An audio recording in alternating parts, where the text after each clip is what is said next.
Here we are, Sunday, the most important Sunday in Royale Masters history, maybe, because we are going to be crowning the champion. That's right, the champion of our 2023 Royale Masters Classic Edition. Hello and welcome. I'm Rich Slayton. That's Andrew Guy. This is the final day of playoffs. We had tons of weeks, we've had tons of action, and now we only have 6 players left, Andrew, vying for that top prize. That's right, 6 players and a whole lot of best of fives. I feel like yesterday when we got to the best of fives, we saw both sides of what that can look like. Going the distance, and then of course the sweep coming out. And we'll see if more of that happens here today. The other thing that I think really stood out to me was Golden Knight might be back. Lava Hound could be a great option in your first 3 games. I don't know. All these things, we'll find out more here today. But this is Royale Masters. And for all of you guys that don't know what Royale Masters is, it is an incredible competition that's held once a year. And Rich and I have the pleasure of casting it. It's got a little bit different format, though, from all the other things out there in the world, all the other competitions. This one started with some open qualifiers. We got all the way through that. It was 3 open qualifiers. And then, of course, the last chance qualifier, or the wild card open. And this is what we were doing before. We had Swiss day 1, and then day 2 we brought in 16 players. It was single elimination, but now we are in the playoffs. As Rich said, we started with 8 players, but we're now down to 6 after we eliminated 2 yesterday. And everything here in the playoffs is double elimination. So if you're down in that lower bracket, you've already got your back up against the wall. Life is on the line. If you're still in that upper bracket, which was a bit of a surprise who ended up there, more on that in just a little bit, you just got to kind of sit back, hang out, know you got a lot of money coming your way, and then deal with the people at the bottom. But Rich, it's not just double elimination, it's also dual mode, but it's not regular dual mode. It's the awesome Royale Masters dual format.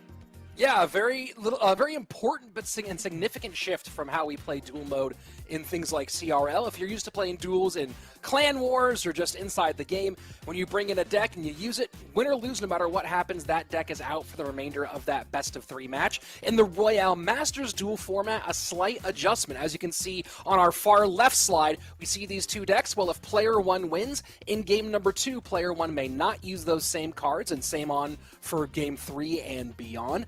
But player 2 may still reuse the cards. Long story short, if you win with the deck, it is out for the remainder of that BO3 or BO5. If you lose with the deck, you can still use those cards. So you lose cards you win with, you keep cards you lose with until you win with them, which allows us, Andrew, to do best of 5s in duel mode, which we have a lot of today.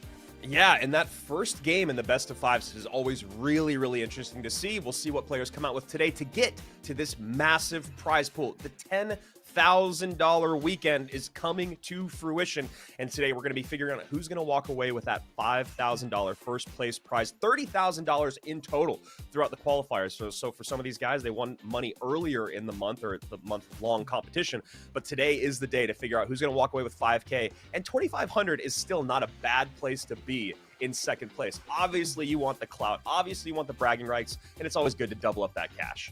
Yeah, not bad at all. 5K is a nice way to spend a weekend, and of course, that's going to be a very difficult 5K to get. Let's take a look at our bracket. We had 8 players coming into the weekend, but now we are down to 6 after day 1 action, limited to both Ta and Inthrill. The big shock here, Akaza taking out Mohammed Light in our second round of the upper bracket and sending him down to the lower bracket where he'll be in the BO5 format. Ruben, our other world champion in this tournament, taken out by Clown, a.k.a. Kickash. Those 2 will meet in our upper bracket finals. They're guaranteed top 3 or better. Ruben and Vempers, Mohammed Light, and his longtime friend and Kalala's teammate, Vitor, meeting in our lower bracket. And Andrew, that lower bracket, always BO5. Every time someone can be eliminated, it's a BO5. Those upper bracket matches, I think we only have 1 more left. It's a BO3. Those ones a little bit less stressful compared to that long BO5 grind. Yeah, definitely. And, you know, I really think we always talk a lot about analysts. We always talk a lot about coaching, but those best of 5s is where it really really shines through, or where you can find that missing piece in the armor, where you can see your opponent and they make, this is a mistake they regularly make in these long sets, or this is a deck they usually come out with, or these are win conditions that I can expect to see. And that's really what the kind of the story was with the Kaza and Mohamed Light. You know, there was a little bit of fun Twitter back and forth that we were able to kind of read between the two coach/analysts. And that's really what we've seen with Mohamed Light losing in these competitions. We saw it in the qualifier. We saw it here yesterday, is that you got to catch him off guard. It's really, really hard to do. But look, when you're playing against the best in the world, and that's where we're going to start, is in the lower bracket, not with Mohamed Light, but the other game, which Ruben also one of the best in the world. Rich, it's so important to be unpredictable. When you're a guy like Venpers, or you're a guy like a Kaza, and there's very little game tape on you, you have to use that to your advantage. And that was one of the big challenges for Venpers yesterday as we jump into our first elimination BO5 today, Venpers and Ruben, is that yesterday when Venpers was out there, his deck pool was very readable. I got a little insight from some of the other coaches, and they said that his deck pool had been pretty much the exact same for a little over a week, and it was very easy to game plan against him, which led him down into these lower bracket matchups. Ruben, of course, we saw some good variety yesterday, and saw some great gameplay in some moments, but of course a little stumble led him down here to this matchup where he should have a pretty significant advantage, at least on paper, against the younger, newer player. Yeah, I mean, in Venpers clearly got the message, right? Coming out with a Golden Knight, Baby Dragon, Evo Mortar deck. This looks like it could be Mortar GY just based off of the composition, but I guess we'll have to find out. And then Ruben, going away from his big three, but this is starting to become his fourth, Rich, and I'm okay with it, right? If there's, it's the meta. You can't have like 7 different decks that are known, like that you're known for.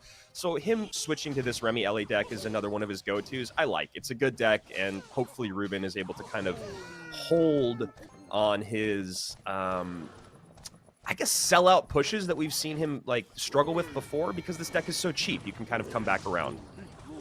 Yeah, I mean, this is one of those ones where you expect every player to at least have this as a viable option in their deck pool, right? Yeah. If you haven't played at least a few dozen games with this, I don't know, have you opened Clash Royale in the last 6 months? Yeah, there's just so many versions of this deck that are still, I mean, that have been always in the meta, and now this is the #1, and it's still very strong. And speaking of very strong, it's going to be Mortar Electro Giant, E-Giant, coming back into the fray after all of the recruit madness that we've been seeing over the last month. I mean, you got it right. Venpers maybe getting the feedback and trying to go very unpredictable. E-Giant Bowler is a little bit around right now. Mortar's an interesting wrinkle here. Yeah. The Evo Mortar, I'm curious as to where he sees this fitting in with this deck, right? Because right now he's not really using it to defend against wall breakers. He doesn't really need to necessarily. And is it going to create the kind of pressure that he wants to put damage on tower? Well, we're about to see whether he can get something out of that here as it starts to get poisoned. Yeah, that bomb tower, though, just not in the right spot for the Golden Knight. Does get a connection. And I think you're 100% correct, man. I don't really understand this deck. I mean, maybe it'll work out. But it's really heavy. The Evo Mortar, you're not going to get down on the board a lot. You're not going to want to use it to defend the wall breakers because it's such a negative trade, and then the Mortar does nothing. And honestly, your win condition here is the E-Giant. And E-Giant plus Mortar pushes, I think there was something like that, like this, when we first saw the Evo Mortar added to the game, but it came and went really, really quickly. But hey, you talk about not being predictable, here we are. And E-Giant gets down in front of the Golden Knight. Bowler working on the left-hand side Venpers would love to get that bomb tower out of the way. He might just ignore this miner here, and he does. And now just trying to get this Golden Knight on tower. Barb Barrel will take care of the wall breakers, but the cycle is just too fast. Ruben, though, under a little bit of pressure now as a second E-Giant comes down right at the end of that last bomb tower's life cycle. Yeah, and Ruben has no elixir, so he's just going to have to use his small spell as the log there to knock it back, as Venpers does get on tower here, and this ends up being a really great call by Venpers. I mean, this may not be a deck that makes a whole lot of sense, but at least in this matchup, it's really, really nice because he can place one card and it creates enough pressure or enough presence in the left-hand lane that Ruben isn't freely able to go to it, whether it's the Bowler or the Baby Dragon you see doing over and over. And then the Golden Knight staying on the board actually makes this cycle be able to keep up with Ruben. So I mean, it's working. This is one of the reasons, though, we're seeing kind of why the Magic Archer version of this deck was so much more popular for so long. And it does two things. One is having a little bit more distance between something like an E-Giant to DPS it with the Magic Archer. And then number two is having that secondary win condition. Right now, Ruben's finding himself in a situation where he has to get miners on tower, has to get wall breakers on tower, and doesn't really feel confident in poison being sufficient to end this thing. So with 17 seconds left, looks like it's going to be a game one win here for Vempers. And Ruben just had to spend a lot on defense and didn't have enough tools to really be threatening on offense. Yeah, and you know what? The lightning, it came in just a couple times, right? Once on the bottom tower earlier, once at the end to get some damage, but in general, the amount of work that Vempers was able to do with his splash damage, his bar barrel, and his NATO were really, really impressive. I mean, like I said, he was just cycling a Baby Dragon or a Bowler down that left-hand side, and then he was able to just like sit back and defend with a NATO, and then all the while create just enough pressure with that E-Giant. And I don't know. I don't know if this deck is actually viable. We'll find out more, but it worked really well here. It did work really well here, but I want to call out a couple of things that we see here. NATO, Bar Barrel, Baby Dragon, and Bowler all out. NATO being out, of course, is going to make the miners and hogs stronger, but Bar Barrel, Bowler, and Baby Dragon all being out. Prepare for Ruben to spam some recruits. Prepare for Ruben to spam some barbarians. This is, of all of them, look, you're happy to get the win. A win is a win is a win. But you really wanted to be able to shut down, have those cards to shut down those two specific Evos. I'm curious about how Vempers is going to cover those Evos as we go into Game 2 and beyond. Yeah, I mean, basically it's you won, but at what cost, right? You gave away so much information. A lot of decks out there aren't really going to work anymore. You've got rid of Golem. You've got rid of anything that involves NATO, which is most graveyard decks as well. You've got rid of Baby Dragon, which is also a lot of graveyard decks. Golden Knight, now you can't really play Drill. There's just all these layers to, wow, this deck actually worked. But, the other part of it is that Vempers knows that this is a best of 5, so maybe he set himself up for success moving forward. Maybe he's going to go right into, like, Hoggy Q, or maybe he goes to the skies. I would hope that he planned more than just past the first game, but you make a really good point in the sense that, like, the cards that he used and the deck that he used is not very common, but the cards that he used can be placed in other decks, and they're very pivotal to those decks being successful. So we'll find out in game number 2. Ruben will be interesting to see if he just goes back to the well. Probably not in game number 2, but we did see him do back-to-back decks yesterday. I don't know if he does it again right now. I think you're 100% correct, Rich. I think he needs to go with recruits and spam. I think Vempers needs to find a way to cover both recruits and something like this might be going. He might actually be going Lava Hound here. Which would be interesting with the spells that are open for Vempers. And definitely not. So Vempers coming out with recruits. Evo Knight for Ruben. I was going to say I think that Vempers needed to cover recruits and cover something like a Hog Rider. Wow, okay. So far, very interesting out of Ruben. Yeah, and, Mother Witch is a card that we've seen show up a lot in game number 2, Rich, and I really think that she is a very good game 2 card. You don't want to waste her in game number 1 in case you just don't get any targets that you need. I mean, if you go up against a Golem deck, let's say, and you just have nothing to really get those piggies on the board for, yeah, it is lava. But game number 2, the Mother Witch showing up has been really, really impactful, I think, and a big part of that is also because of just how the meta is in the spam. A lot of times we're seeing recruits in game 2, and with recruits usually comes some good targets for that Mother Witch. Well, I like that you see that Vempers did, to a certain degree, cover recruits here with his own recruits, the Skeleton Dragons, and then having the Mother Witch, so forcing a few different angles for the spell work. And he should have plenty of nice tools to deal with Lava Hounds as well between the arrows, but the same selection of cards. What does he have for this right now, though? Ram Rider is slow, but once she runs away, is he going to take a balloon shot here? I think you have to. I think because the Ram Rider is going to get on tower, you need to take the balloon shots. It's unfortunate that the balloon gets 2. You wish the Ram Rider did a little bit more. And after all is said and done, Vempers does not have the lead in general, but he does have it in both towers. So not a bad spot to be in, especially because in Lava Hound games like this, you find it ends up being a 2-tower game. And then usually, if you're able to keep the pressure up, your opponent has a hard time getting that lava down in the 2-tower situation in overtime. We'll find out if Vempers is able to do that. Yeah, you see the value of the Evo recruits here, which did all the damage on that right-hand tower. As Ruben was trying to focus on that left-hand lane, had to sacrifice a lot of damage. And Vempers now, I think that he's going to be able to, well, with 28 seconds left, maybe not now. Yeah, I mean, Fireball that's a good has point. to hold that off. And that is a really, really important Fireball to get that balloon just pushed away just enough. Death damage comes in, and now it's just a race to the finish. Forget the 2-tower situation. Yeah, this got kind of dicey here. I mean, keep in mind, Ruben can't just straight finish this off right here.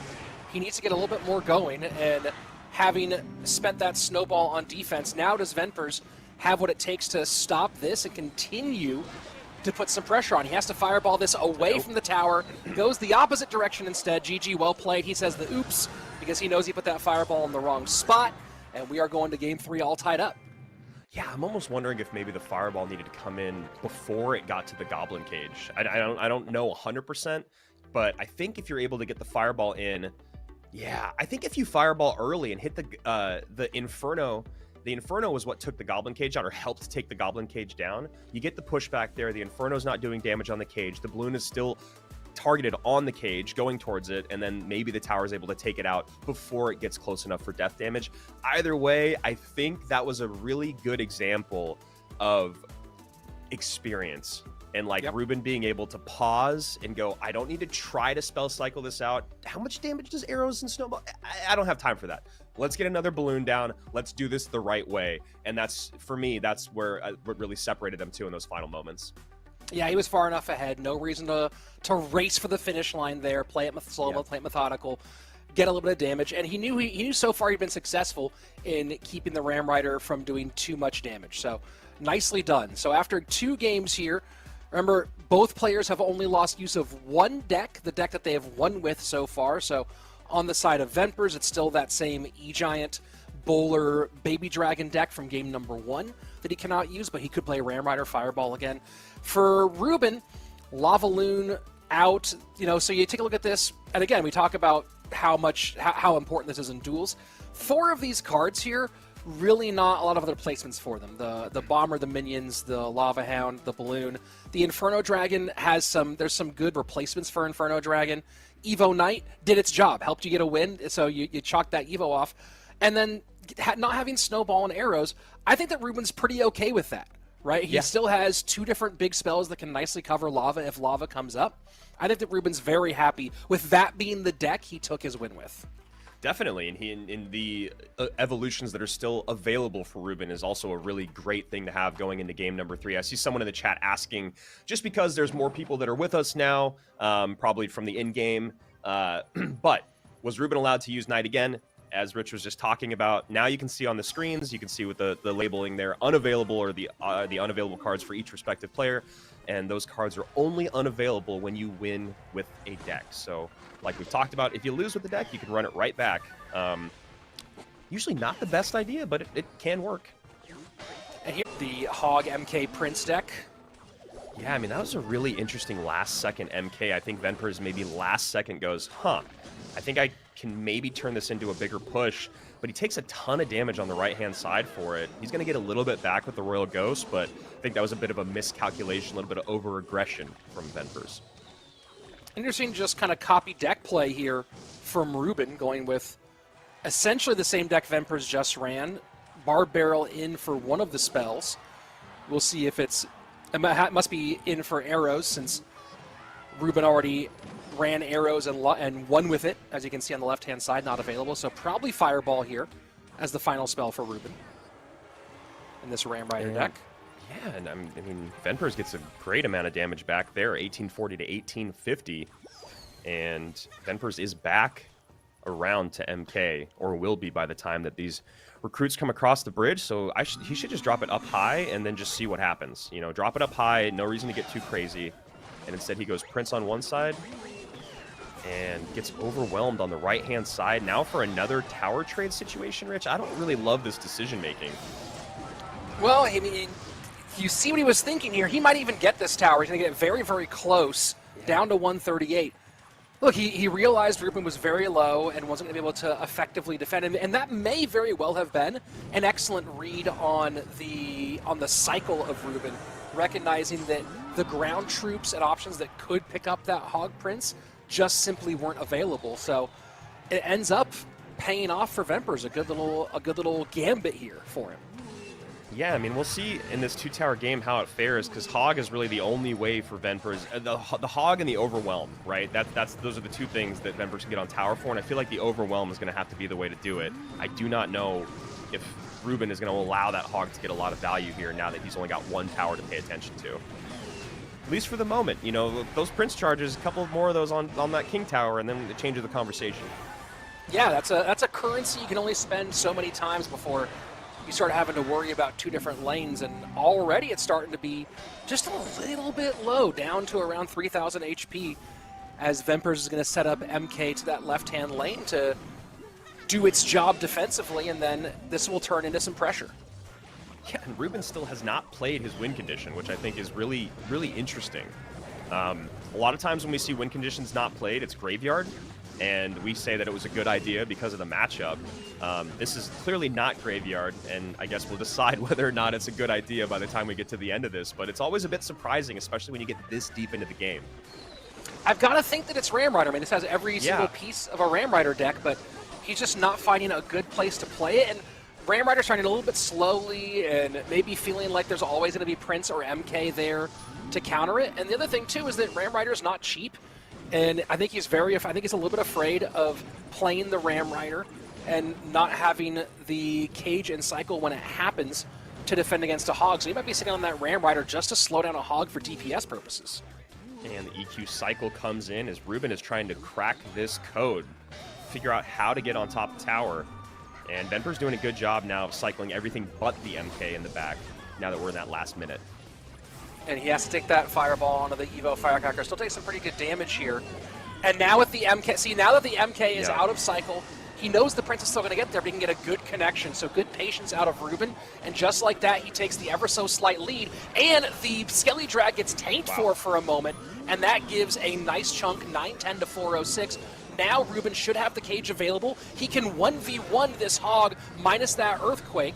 Let's see if the Hog gets a shot, and it does. That is a huge shot, but now Lumberjack in the pocket pulls the MK. Now the Ram Rider should be able to get through.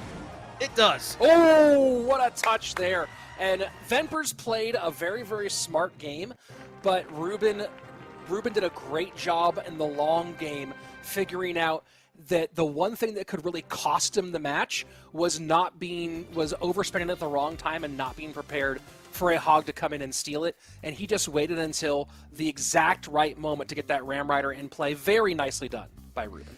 Yeah, it felt like, again, I really truly believe this is where we're seeing the experience shine through of Ruben. I mean, when you are a world champion, you think about what that pressure was like on that day, and that is something that Ruben played through and became the champion from, right? So then you take this and you dial it down to Royale Masters finals in the lower bracket. It's still a lot of pressure. You still want to win the money, and you obviously don't want to get eliminated, but you've just been there before. You've had the experience. They were just talking about this yesterday in the baseball game, where it was just like there's things about reps in actual gameplay that you cannot replicate in practice. And I was just saying how Vempers was doing such a good job holding that Mega Knight, cycling everything but the Mega Knight in the back, and then he got careless with it. Just that one time, and what does Ruben do? He does a beautiful, beautiful sellout send with an early barb barrel. That early barb barrel in the pocket with the Ram Rider distracted the Prince. It was just beautiful. That's the Ruben that we fell in love with, Rich. Yeah, no, that was patient, knowing when to strike. And Vempers, for a long time, you talk about that Mega Knight. For a long time, Vempers did a really good job of controlling using the Royal Ghost. Right, getting as much value out of that 3 elixir as humanly possible. And then what we saw was a moment where the Royal Ghost wasn't able to get the control in that for the second. So the Mega Knight comes out on that side of things. And look, the Prince was nearly enough to stop the Ram Rider from being too significant, but wasn't quite there just because he had to play reactively and the Prince couldn't hit quite as hard and as much as he wanted to in time. But the Ghost was a pretty key factor. I would have been curious to see when he did decide to start switching up his defense, maybe some pressure Ghost plays. Ghost at the bridge, a Ghost, kind of a pocket Ghost, a Ghost over towards the King Tower. Yep. Maybe making that adjustment there just so that the momentum that Ruben started to have towards pure offense has to get shifted back to the defensive side of the board a little bit. Yeah, I mean, you see the best players, even when they have, they're up against the ropes, they find an opportunity to send in that hog, to send in that miner, to send in those wall breakers, whatever it is, because it just disrupts the cycle and the rhythm that your opponent is in, because we saw it there towards the end. And I love that you pointed out the Royal Ghost, because it was doing such a good job. And that was another, hats off to Ruben. He goes, okay, what is the problem here? The problem is that my Evo recruits on one side are getting dealt with by 3 elixirs. So how do I change that? I need to sell out over there so that it pulls the Mega Knight out, and then I can go in with my win condition. So again, a really, really nicely played game by Ruben, doing exactly what made him become the Ruben he is today. Like you said, methodical, patient, and poised. And I really love seeing that win condition not come out till like a minute left in overtime. And I'm going to do it again. Someone else asking. Someone explain how they decide what 4 cards get banned after they win. It's 8 cards that get taken away, and it's the 8 cards that you just won with. There you go. I was gonna pick up the same thing. So I think we'll see a graphic here in a minute, but there you go. The 2 decks that Ruben has won with so far, all those cards unavailable for the 2020 World Champion. Ventpers has only won 1 game out of these 3, as you can see with that ticker between their names. So that 1 deck is unavailable for him. If Ventpers wins this game, he will have a second 8 cards, the deck from this game, unavailable for Game 5, the final one. If Ruben wins, of course, that's it for Ventpers, and Ruben moves on to the next stage of our elimination bracket. I was really hoping hoping Royal Hogs that Ruben was going to play this Royal Hogs deck. From game number 1, we didn't really talk about the Lightning as much, just because of the other cards being just a little bit more impactful than Lightning can be. But once we saw game 1, Lightning going out, it felt like Archer Queen had to come into the mix, just because this deck is pretty popular. It's a deck that Ruben really, really likes. You've seen him play with it years in the past. And now he doesn't have to worry about the biggest threat, which is that Lightning taking care of the Archer Queen. That's a huge threat. Now, it's very interesting. I don't believe he's running the delivery here. We talked about this yesterday a bit. A little insight from some of the pro players. The usually Fire Spirits in this deck, because when combined with delivery, that can take out things like the Flying Machine and the Skeleton Dragons. We're not seeing that here today, and I'm a little surprised. And maybe Ruben deciding he's going to go with different methods for taking out the Skeleton Dragons and going with the Ice Spirit for a bit more control. We'll see how much that control works out when those Skelly Dragons get left on 1 elixir. Or on 1 HP. And the hard thing, Rich, is that he has no tank on the ground. I mean, this is one of the reasons why I didn't love playing this deck. It feels like it has all the pieces of a deck that I would love when it was popular. I love the Archer Queen. I love Quick Cycle. I love the opportunity to just go opposite lane with, piggies or like a Hog Rider. But the problem with playing against Evoed recruits is that you just don't have many tanks on the ground. And the one that should be able to do a decent amount of work in those Evo Skellies are, they're just going to get arrowed off the board every single time, since there's no other good target for the arrows. So Ruben has definitely got his work cut out for him, even though, he doesn't have to worry about the Lightning for the Archer Queen. That's the least of his worries.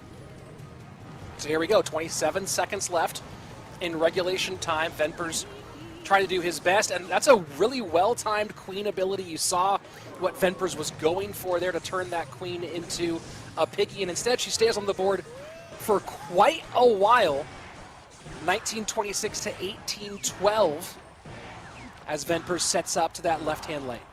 Yeah, I mean, that's Ruben already is going, okay, that first send of the Evo recruits was something that I do not want to have to deal with many times, so the Archer Queen being only a defensive card at this point for the recruits is going to have to be the way to go, because it's such a quick cycle deck, and you have the Log and Ice Spirit. The Ram Rider becomes a lot less difficult, I should say, to control, even though Ruben still takes some damage here.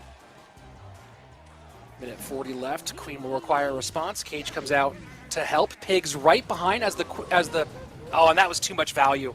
That was way too much spell value. The Pigs and the low HP Queen. Easy decision, and now look at this. Ventpers up by about 4 HP, 3 HP at least, as we go into sudden death overtime. Yeah, that elixir lead based off of that spell value is just not what you want. Not what you want to give away with this deck specifically, too. I mean, this deck, anytime you have decks that are like this, that are really, really quick cycle and really cheap defensive options, is you are not really able to make many elixir mistakes.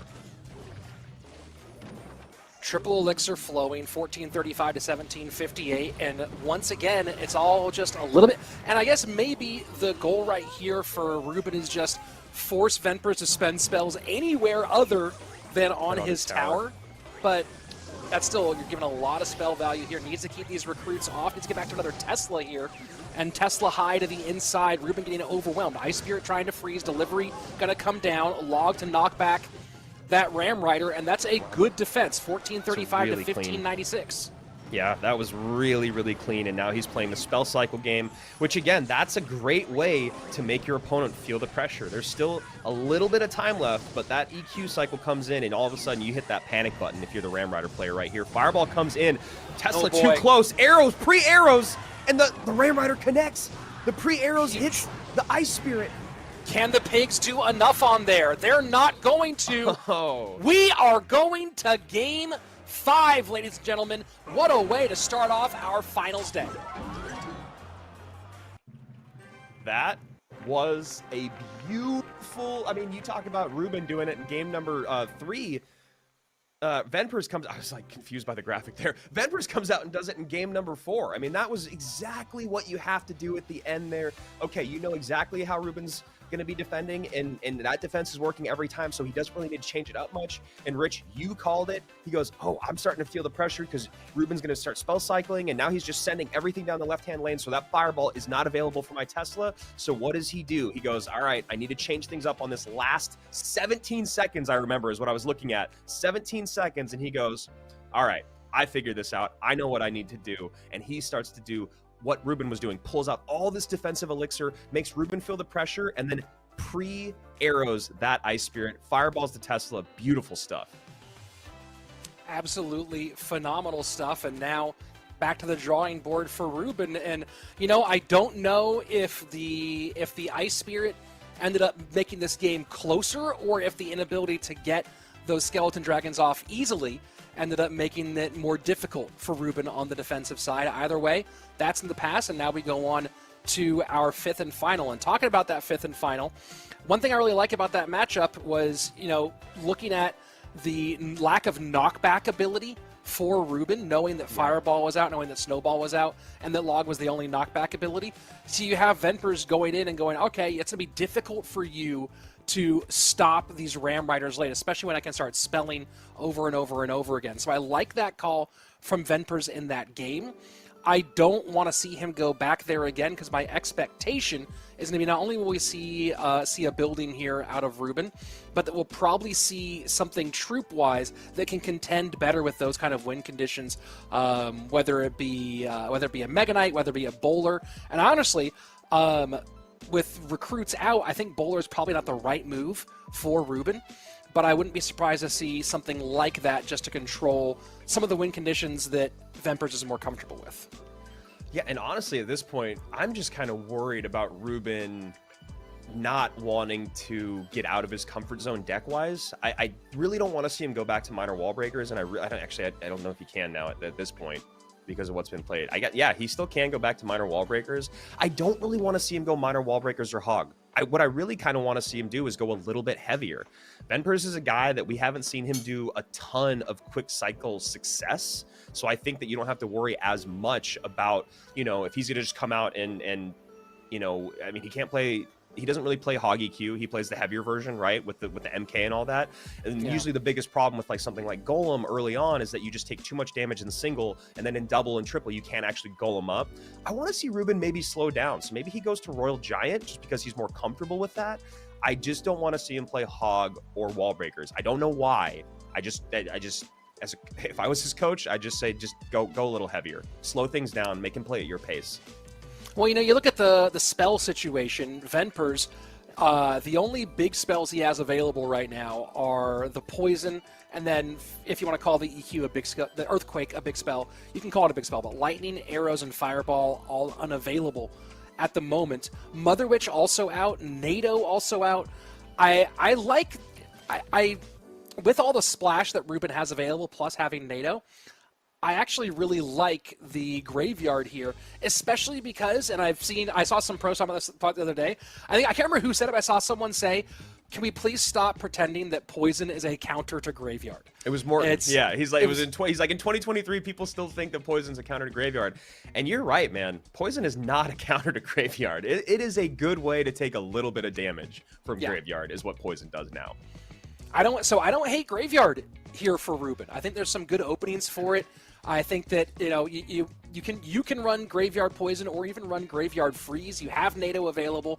I think that you cover a lot of bases there as well, especially if Vempers goes towards the Evo Barbs here. So I like those possibilities, and also it would cover nicely against the or as best as he can against an Evo Firecracker as well. And we're just waiting on the players right now to decide their decks for the 5th and final game. It's always going to take a little bit longer in games 3, 4, and 5 than it does in games 1 and 2. I see Kurt Hurd says, Venper showed up. Why do I not recognize him? Does he go by a different name ever? No. I mean, he goes by Vempercito. But it looks like maybe we're right here. Ruben just going a little bit heavier already with the Prince and the Royal Ghost out. I like that. But no, Vempers is just kind of who he is. Go ahead, Rich. Oh, I was going to say, interesting. So he's going to more the Luminary deck with the Minor Wallbreakers MK. So I like this. I like this choice. The Rage is going to be an interesting factor for Ruben to deal with because it's going to clear off a lot of that little stuff here. But we saw a similar matchup yesterday when Mohamed played against Vempers, I think it was, and we saw in the first round, and there was kind of a nice snipe out of Jebba's, just swapping in the Fireball for the Earthquake and taking an easy advantage. And also a Kalalis player here. I don't know if Ruben and Jebba's are working together today, but either way, we'll see what's cooking. Really nice placement there on the Prince and the Royal Ghost. It was small, but it was just really clean. No damage on tower, activates King, and now a lot of elixir on the board. One of the hard parts for Ruben here is he really can't use his bats to defend against these MK Prince pushes to help with the damage, because that's just going to get raged off pretty consistently. Even see here, even though you're not getting much value out of the rage offensively there, you're like, I'll get a little damage, I'll clear it off. If he'd been a half step earlier, Vempers might have gotten one raged up shot out of that. And that rage, though, on the other side of it, it just allows Ruben to get a lot of damage in on this tower. Just not enough elixir in the tank. You can't drop anything down over there because you just don't have enough. So he goes, all right, now that I'm at 5, let's just go Prince opposite lane and see what I can get out of it. But Ruben ready to go.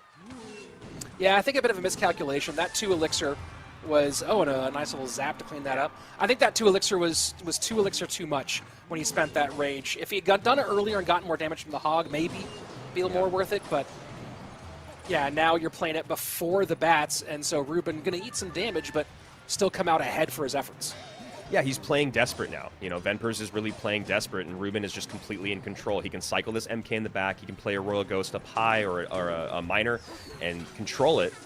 And that zap has been just a really, really effective spell. And that's actually a really cool and interesting point to think about, is like you've gone so deep in the set, right, that those spells that are less impactful early on end up being just enough in late game. 808, bottom left-hand side. Vempers trying to battle back, but calling the good game here. And Ruben will continue on in our lower bracket. Does it the hard way, though, full 5 to take this victory.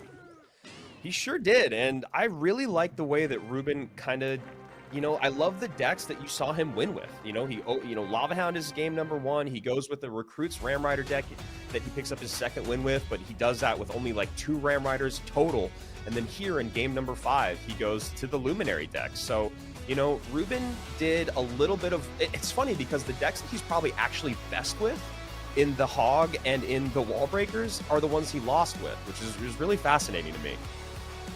Well, got it done in the end, though. Ruben going to move on to face one of his teammates in our lower bracket semifinal. We'll have a little more on that later, but yeah, you're absolutely right. Just the kind of shift from losing with Minor Wall Breakers in game number 1 to going back to a different Minor Wall Breakers variation in our final game, and just a slight adjustment, right? I think that he would have found himself in similar trouble if he had run that same deck from game 1 back here in game number 5, and instead he goes with this version, which very, very hefty. I like that it has the zap in here. We saw the usefulness of the zap, kind of an unpredictable choice out of Ruben, and gets a very, very nice performance. And yeah, like I said, did it the hard way, went deep, but at this stage of the year, I think that going deep a couple times is good for Ruben as he's trying to get himself ready for World Finals. Definitely. I mean, and it's showing other players out there that he's got a bigger deck pool than you might be giving him credit for in 2023. And yeah, hefty. That's exactly what I was wanting out of Ruben, was just something hefty. I wanted something heavier. I wanted something that was getting close to 3.5 and above. I think that was 3.4. Like, that is good because, again, you talk about the nerves, and Ruben is more comfortable here. He can really slow things down, and you saw it. He made all the smart plays. He was able to stop that 5 elixir with his own 5 in a minor and a zap that saved. That was the game right there. The moment that prince got zapped and he did not charge on tower, that was when everyone probably, that's like the what did they say, the air came out of the room or whatever. Everything just stopped at that moment. Ventpers knew that they were in a losing battle, and Ruben knew he could start cycling his MK in the back. And that was a really important thing to be able to do, is to actually get those cycles going all the way from the back and defend up high with other methodologies and then overpower. So Ruben, moving on, we're down to 5 now. A nice performance here for Ventpers. The best of his career, you know, if you want to talk about what he's done so far, making it all the way to this stage. He's never gone this far in a competition as a solo player before. I think this is his biggest payday so far as a solo player. So let's say goodbye to Ventpers with a little bit of a round of applause. Oh, we like really yeah, that was even the shape of our hands. Folks, I was like, apparently not rehearsed. Not rehearsed. We've just done this together for a very, very long time, apparently, and no one wants to hear loud clapping in the microphone. So, you know, it's just a professional thing to do. So now we continue on in the elimination bracket with a World Finals caliber matchup, whether it's 2022 or 2023, whatever. You got Molite and Vitor, 2 of the best in the business. And I'm very curious to see how both of them are going to battle through this set. Like you said, teammates, friends, you know, you got the analysts working on both sides. It's going to be a really, really fun one. And just like we were talking about at the top of the show, Vitor needs to try to make himself unpredictable to catch Mo off guard. That's just the best way to do it. Yeah, and that's going to be a very challenging thing to do over 5 games. And, of course, these guys have the same coach. They both work with Jebas, so both doing it flying completely solo here. So Vitor has a very difficult riddle to solve and has to do it all by his lonesome here as well against his good friend. And I want to clarify some of these rules here one more time because I see some confusion in the chat. Each player is playing, right now we're about to have a match between Mohamed Light and Vitor. A match is going to be up to 5 games.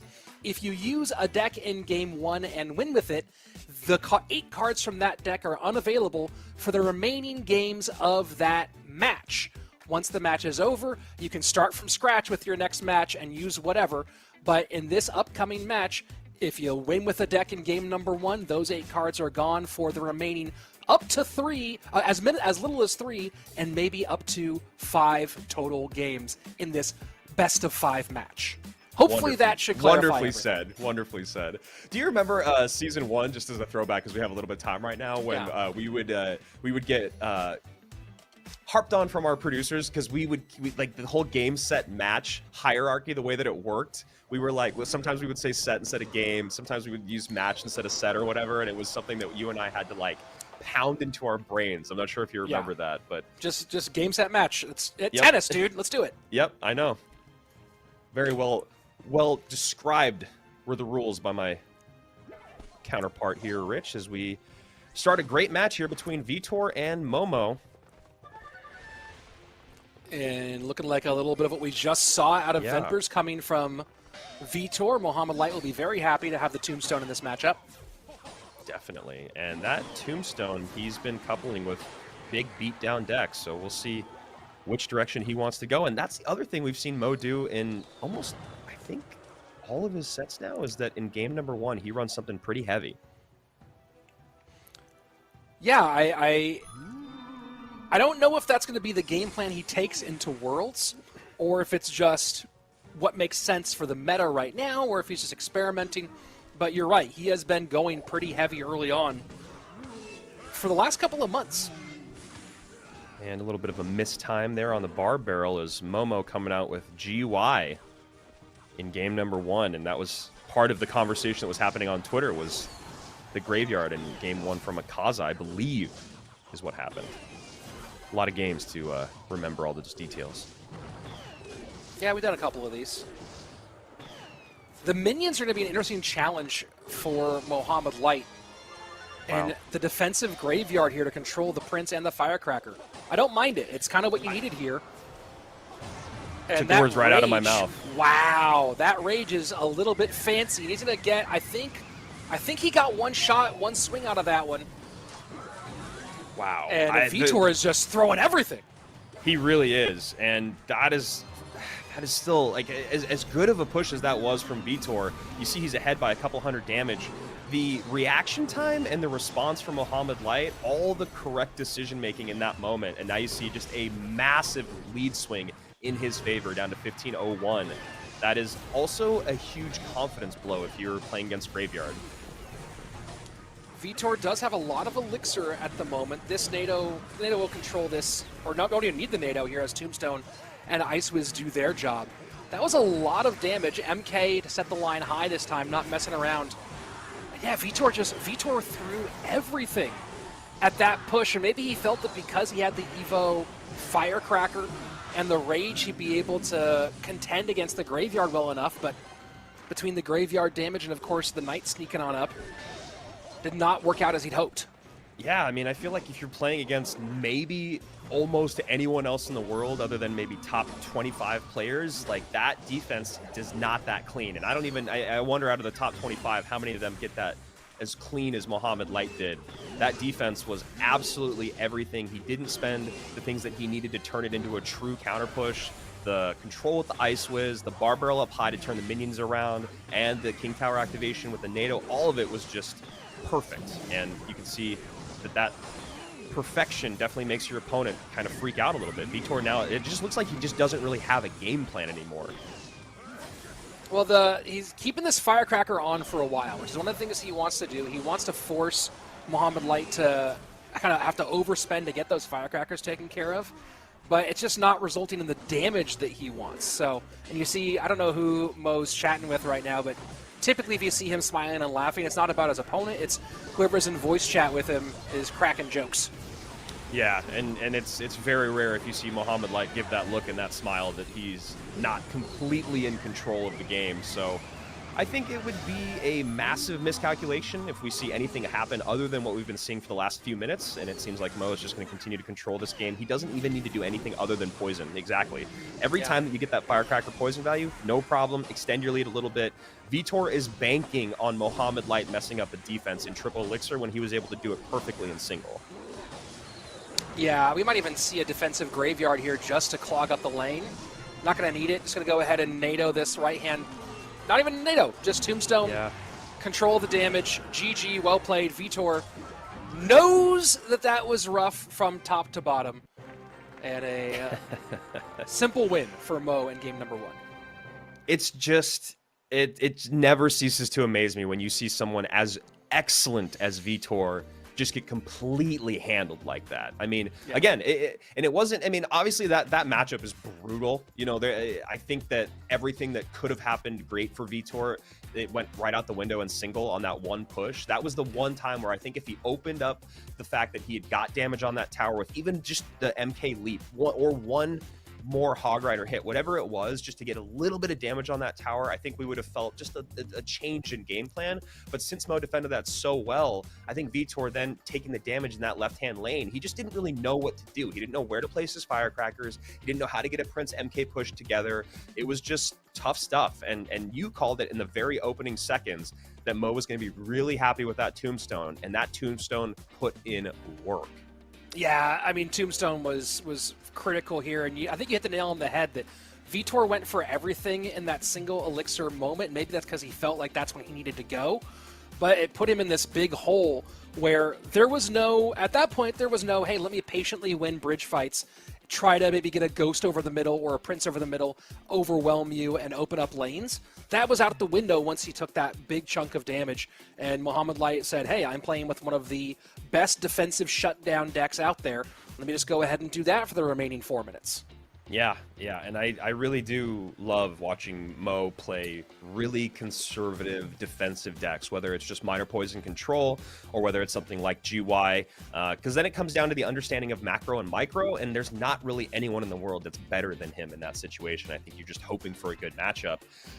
Mustafa says, I don't know how these great players just lose the first round, question mark.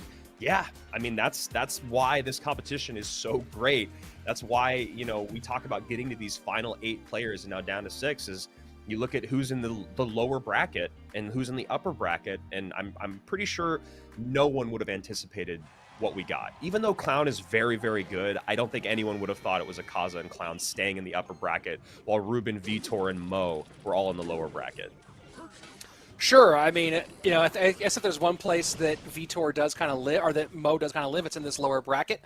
But you're right. I mean, I'm not big surprised by Clown Kick Ash being up in the upper bracket. I think that he's definitely earned the respect where yes, that's a thing that we're ready for. Akaza, also known as Nexus, who's a fairly popular, a fairly successful YouTuber, primarily as an Expo player. I think he also does some TikTok as well. But that, I think, was the bigger surprise for everybody, and we'll see how much he's able to turn that into bigger bucks, as he's already guaranteed himself a top 3 spot. I just, like, first of all, how many people do you see cycle, and Mo already with that look, it's just like, he's like, this has gone about as perfectly as it can.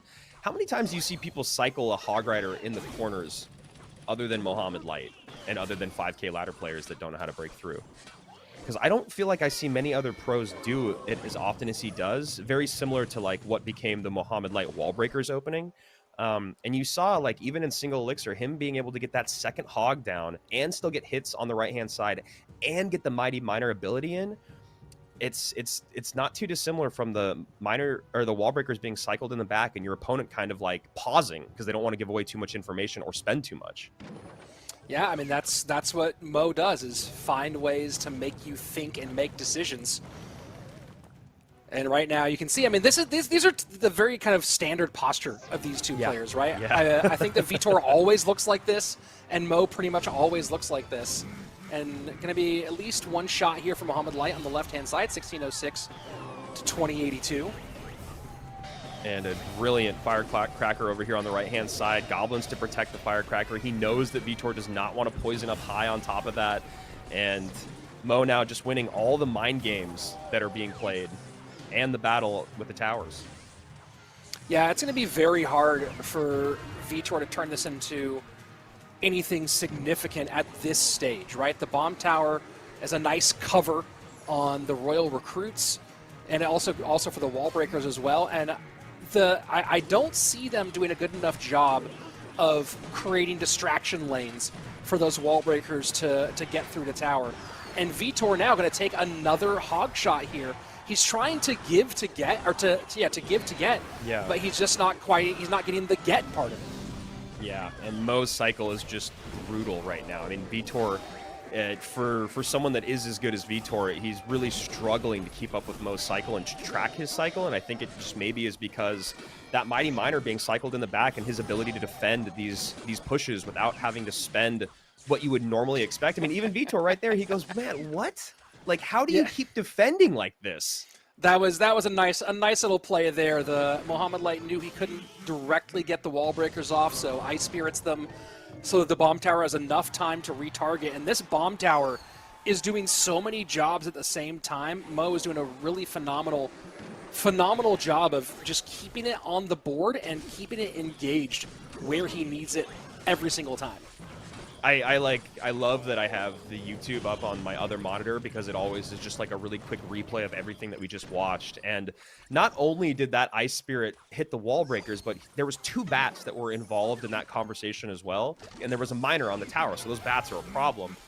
one of the bats got kited away by the high hog, and then the other one, that Ice Spirit, kills the bat and locks up the wall breakers so that the bomb tower can put in the work. And that that control of Micro is just unbelievable. 638 right-hand side to 1548, and Vitor's continuing to try to find. All it really takes is one spot where Mo's a little flat-footed. That's all it would take to do the necessary damage. But you're just asking for a lot here.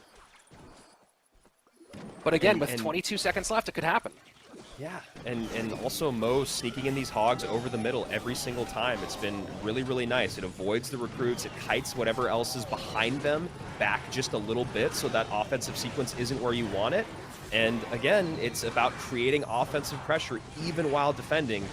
And that Ice Spirit, just really, you talk about the Tombstone in game number 1, the Ice Spirit in game number 2, and that's how you and I always talk about there's levels to this thing. When you can make those cards dominate the game, it just is all about placement and timing and perfection. Oh, you know, 1 elixir cards are almost I would say some of the most defining cards of this game. Yeah. Right? You think about pretty much every single meta, and whether it be when the Fire Spirit was much stronger or when it was Skelly's, 1 and 2 elixir cards overall, the cycle cards, even when we're talking about bigger, beefier decks, they're just so pivotal.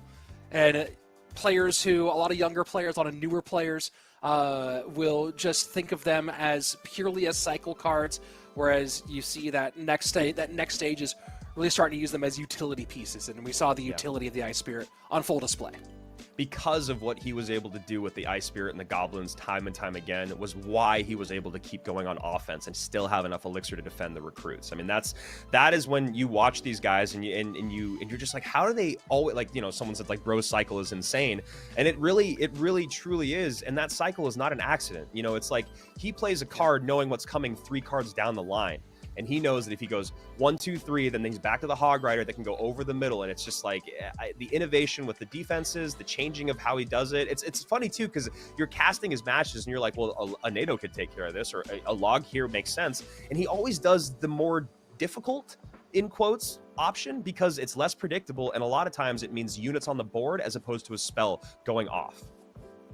So looking at what we saw in the first 2 games here, now out for Mohamed Light. He's won game number 1 with Poison NATO for the Graveyard deck, won game number 2 with Earthquake Log for this Hog Cycle deck, right? So this leaves a kind of an interesting riddle for Vitor to answer. Recruits are the strongest Evo and strongest card in the game overall. So that would lead you to think that Mohamed Light does not play a lightning-based deck, instead plays either, maybe something with Fireball and Arrows, right, in order to really be able to engage with these recruits. If I'm Vitor, I go with something that's strong. Yeah, I go with something that that you'd want to have lightning against. Yeah, exactly. I mean, I think that there's a good opportunity to get a pump down on the board here for Vitor. I think with Poison out and Earthquake out, yes, Lightning can come in, but if he was going to go something, well, I mean, Snowball already changes that, but I was like, if he was going to go something like E-Giant with Bomber to deal with maybe Piggies coming in, and that deck is heavy, it's got good defensive presence, but that doesn't seem to be the case. And back to recruits for Vitor again, and Mohamed Light happy with his arrows. Yeah, I mean, honestly, I think if I'm Mo here, or if I'm Jebez, I go, look, this is win or go home for Vitor. He needs to use the best card in the game, or he will most likely use the best card in the game. And Mohamed Light probably hedged that bet and is in a good spot. Yeah, he's pretty happy about that flying machine. We'll see. I don't think this is Ram Rider with the Heal Spirit, but maybe it is. Could be Goblin Giant as well. This could just be like a funky Goblin Giant deck. And Vitor maybe looking to sell here. He goes 6 in with his balloon. And Fireball hits everything but the Fisherman. And now the Fisherman... And that's a clean defense. Balloon should get a drop. There it is. Yeah. Okay.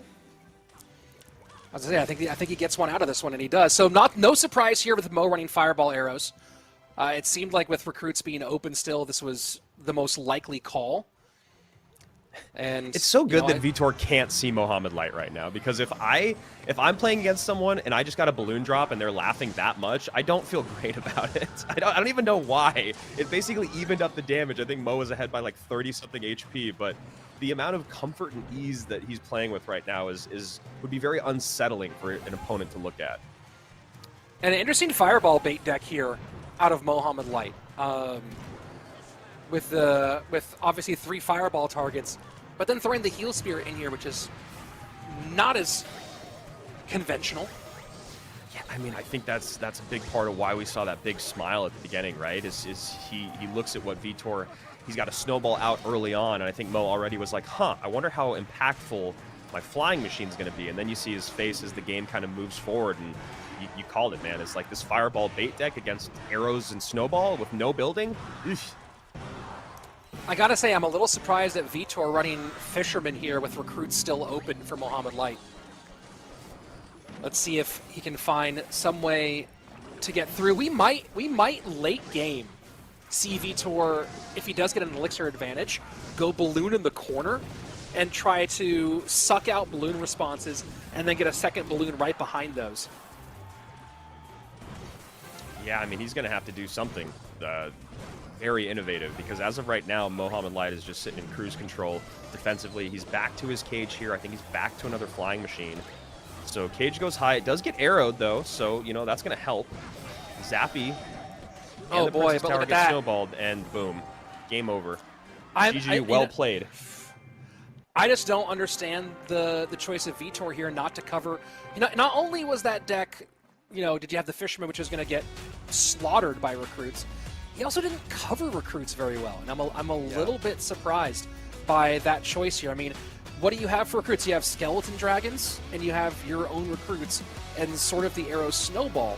But I think that this deck with something splashy to deal with the recruits, maybe even this deck with Bowler as opposed to the Fisherman, might have been a more viable option.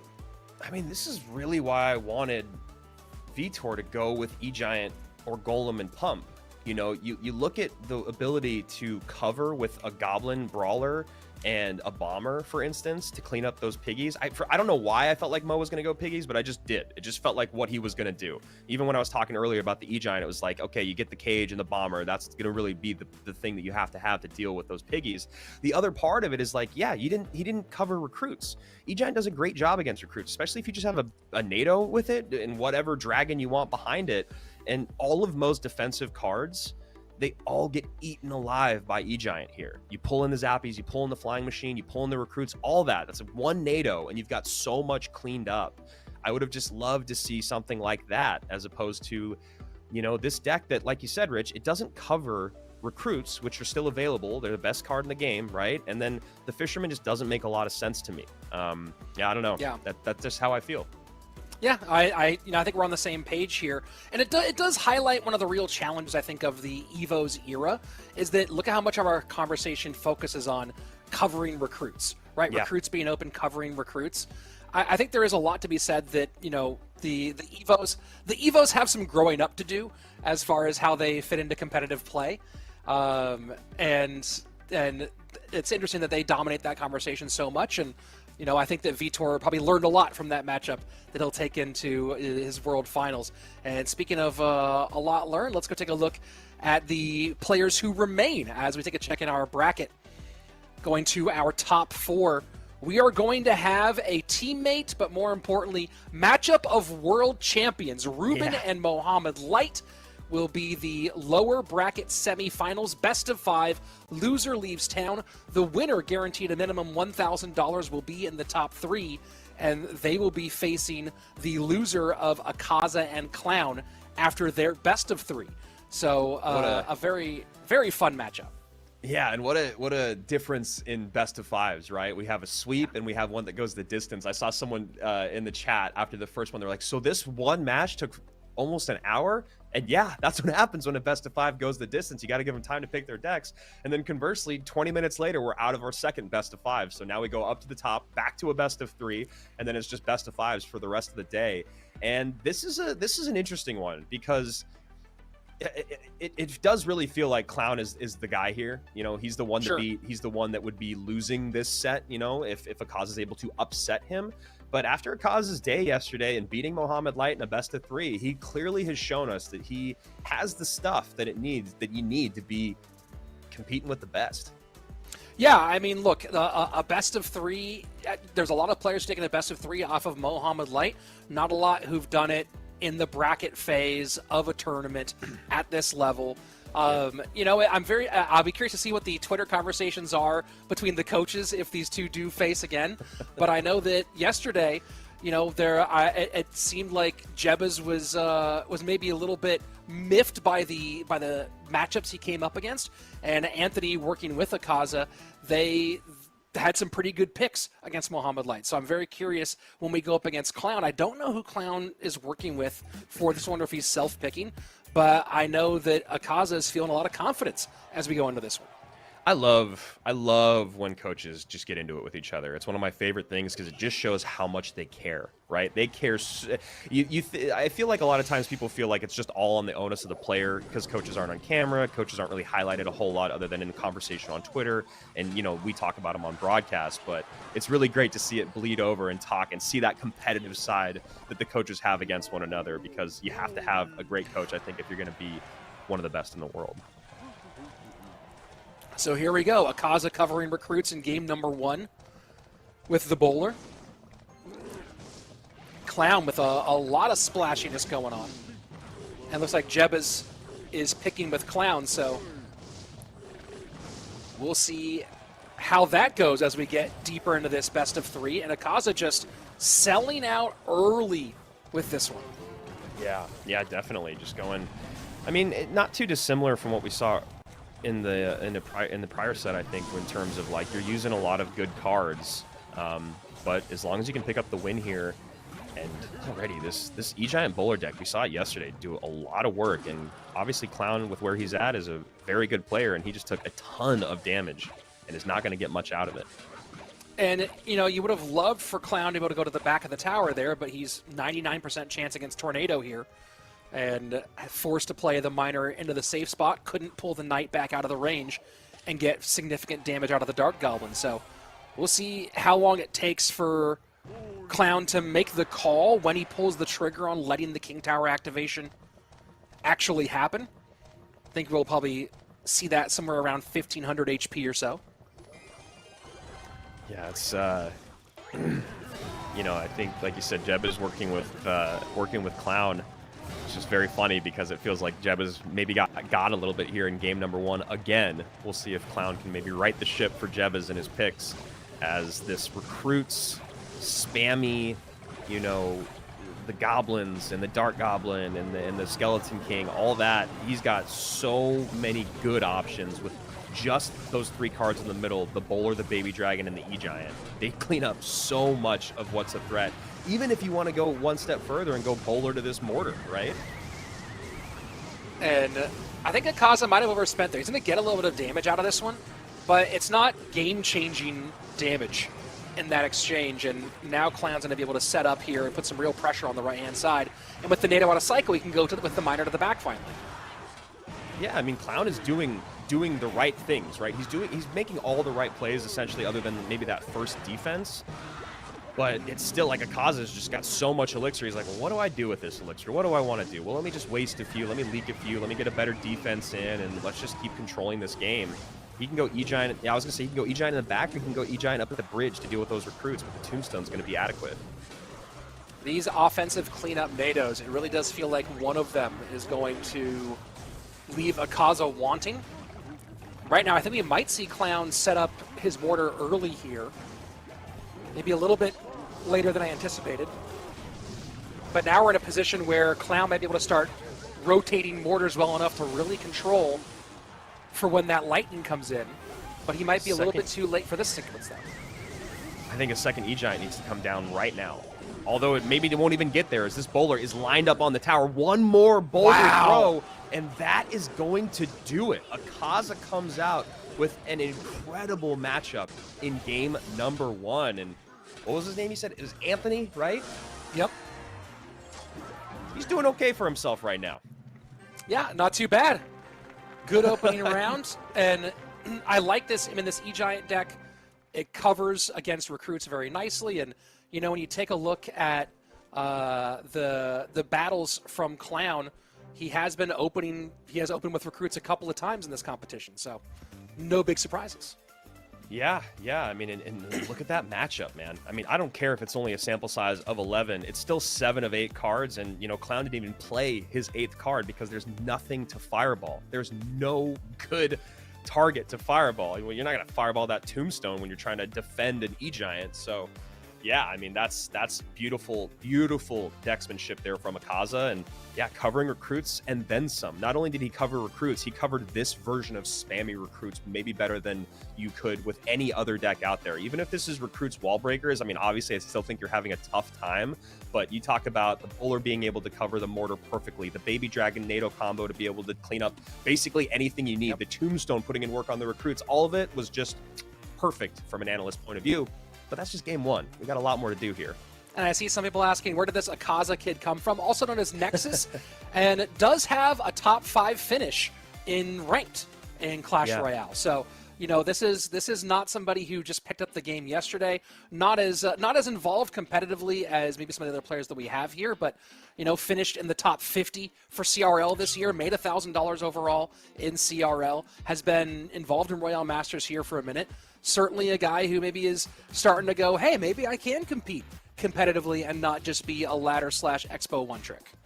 I mean, getting that top 10 is top 5 is always incredibly impressive on ladder. And then, yeah, I mean, he just casually got 47th place, which is, you know, it's obviously pretty far out, but still 47th in CRL is really, really impressive. And especially from a guy that did it just, you know, pretty silently. You look at the people that are around him. You got Pompeo, you got Riley, you got Katashian, you got, you know, Tourist, Bruzani, Luminary. These are names of people that you know. Line is right around there. So Dominic, who was a world finalist last year. So clearly Akaza is very, very good. And like you said, Rich, maybe he's realizing he could be a little bit more than just pretty dang good.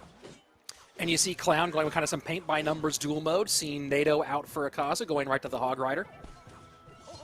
As this is probably going to be Ram in the opposite direction.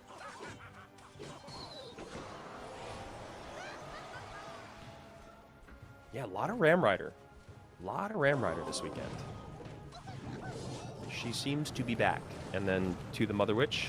Again, game 2 with Mother Witch. It's just seems to happen a lot. Yeah, you called that same one out earlier. 3-3 split with the recruits. And Clown going with the Hog Wizard. And I guess trying to go for some alternative ways to cover recruits here. And that's actually really interesting, right? Wizard, much maligned, typically has been a bargain barrel card, if you will. Yeah. You can get it on special for half price half the time. But with recruits being so insanely good and having situations where you have stuff like this, recruits plus skeleton dragons, I see the reasoning behind Wizard getting a little bit more involved. Definitely. I mean, we saw it played in one of the qualifiers, and, you know, Morton tried doing it on stream. Mohammed Light made a video about it, and it clearly is not that great, but I think your point about it being good in specific matchups is really, really true. You know, it wasn't good enough to just scream into the meta, but it is obviously an option. And, you know, that Wizard is a great card to trade for, like you're saying, these skeleton dragons and those recruits, and the fact that it can't be spelled off the board with typical stuff. I mean, when's the last time you saw a Wizard get, you know, lightninged off the board? Yeah, and lightning's out, so you put those two pieces together, and it's an interesting call here. And, yeah, I mean, you mentioned that, right? A lot of players were trying to make this a thing for ranked, but when you don't know the matchup, very different than when you go, hey, I know what cards are out and have an idea of what you're likely to play. Yeah, you're probably going to play the best card in the game, right? And Wizard, really, really nice. Positive trade, plus you can turn it into a counter push.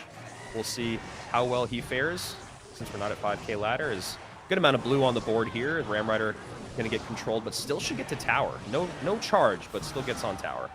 Yeah, you have to sacrifice a couple of touches here in this matchup. You can't completely go to 0, making sure that Ram Rider never gets on there, and with it being in the right-hand lane, a little bit less of a fight. as Clown still has the lead, 1698 to 2240.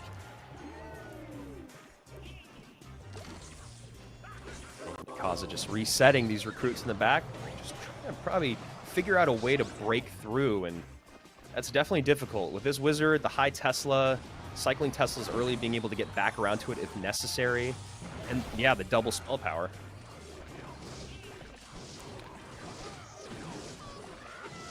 And Hog into the left-hand lane, Cage to counter. I don't know if he's going to spell behind it. Yes, he will. Log to try to get one shot out of the Hog, and he does, despite the Mother Witch getting involved as well. So with 70 seconds left, Clown continues to add to his lead, and it looks like this is going to be going to game number 3.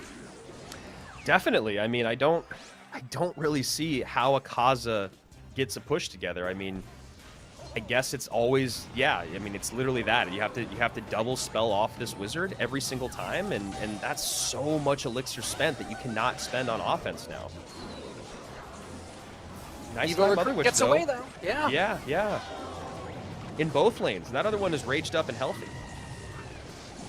And that's where Evo recruits can be so darn annoying, right? You can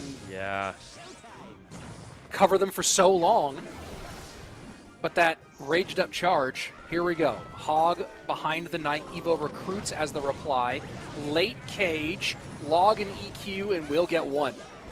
Oof, yeah, a lot to spend, and the Knight gets on the tower. Yep. Definitely going to game number 3 now, and that was a really, really nicely controlled game by Clown. That is exactly what you need to do after losing game number 1. You come out, like you said, Rich, even if it is paint by numbers duel mode, where you're just like, okay, one thing that is out that is annoying, 2 things that are out that are annoying. The Tombstone and the NATO are out. Let's go with Hog Rider. Let's go with the deck that is tried and true, and let's swap out the Firecracker for the Wizard. And you saw it right there. All those pieces come together perfectly. Clown, with his mechanics, is able to just ride that through to game number 3.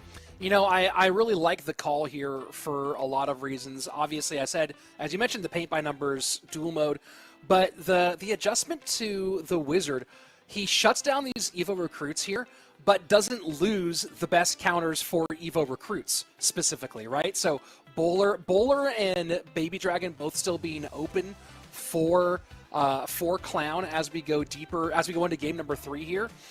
I think that Akaza really wants to play Evo recruits, and I think that he's more likely going to be shut down if he does. So from Akaza's perspective, I would really try to find something else, some other way to go here. And it might be that the answer is to go back, to something like Lava Loon, and maybe you're playing the Evo Barbs on the ground, or even something else on the ground. But I think that he really wants to avoid Evo recruits. My guess here is that Jebus and Clown are not interested in getting caught looking against that card. Yeah, I think you are 1,000% correct in that. You know, Clown needs to be thinking about recruits, and Akaza needs to not play them. And I said at the top of the show, I really liked Lava yesterday. I felt like most every time that Lava came out, it found itself in a pretty good matchup. I mean, it definitely a couple times, I think it just ran into the Remy Ellie vert deck, you know, so it's just spears and bats to cover with 2 spells. There's no way to get around that. But I think you're right, man. I really like going to Evo Barbs and going to Lava. I think Evo Barbs can do a good enough job defending against recruits. Obviously, you're not going to get a lot out of them offensively. But then the other part of that, too, is that you need to make sure you're playing a Lava deck that has good ground responses. Even something like Lava Skelly King would be interesting. But instead, we see Akaza go with bait early. Yeah, and I understand why. Log is out, so you go, hey, why not play Log bait with Log being out? You better be a really dang good bait player, though, right? Yeah, you better be a really dang good bait player. And I am very much wondering, I don't think Clown's running NATO with this deck, but my suspicion is this is either Arrows Fireball, either Arrows or Fireball. And I think it's going to be potentially a long game here for Akaza. Yeah, and the other thing is what's Akaza's Evo, right? Did he just go Evo recruits then with bait? Because he already used Knight, you know, and I mean, I guess Barbs, you see Barbs with it sometimes. Evo recruits, I think, is just too heavy. That's a really nice barrel, actually. I love that. Dude. That's like getting crossed over. Come on, Clown. Lace your sneakers up and get back on the court, please. Seriously, right? Kaza looking down at him from the ground with that very, very short Goblin Barrel, 2465 to 2406. And now a little bit more with this minor chip. Look, that's the danger when you're playing against log bait and you don't have log, right? Is that you don't have that sweeping play to cover. And so, yeah, here we go. So it's with the barbs. Nice little fireball there to put some pressure and force the Kaza into this weird defensive sequence. And now the miner's getting the wall breaker's getting tanked for. Going to require a lot of expenditure out of a Kaza to stay in it. And Clown just keeping the pressure on. You don't have log? Here you go. Some really great Spear Goblin damage. Yeah. Wonderful sequence out of Clown. Absolutely, and called perfectly. I mean, those spears exactly were the correct thing that Clown had to do. The other thing that he needs to do exactly is he's got to catch these princesses. It's clear that Akaza is going to really lean on that during single, so you need to start catching them. You got to hover, and that's exactly what Clown does there after taking, I think it was 2 princesses at the bridge that connected. And that to the front this time, I don't even know if he needed to use the snowball on that one. Might have taken one bit, but here we go. Royal recruits to the right-hand side do a ton. Wallbreaker will also connect. Wow. And now we see Akaza just a little bit distracted, still able to defend his princess, though. That's actually pretty pivotal. Now we'll see if he can turn it into something. I would have loved to see him go to the back this time with that barrel. We've seen him go to the front a couple times. Now, and I think because of that, we're seeing where Clown is starting to cycle his recruits. Try going to the back now, right? Go to the back now. The recruits will be out front. You'll get 9 elixir out of your opponent because they have to spend on that snowball. Good Ice Spirit there to hold the miner for a moment, and now a full send. Barrel goes to the front one more time. Snowball out. No damage from that Goblin Barrel.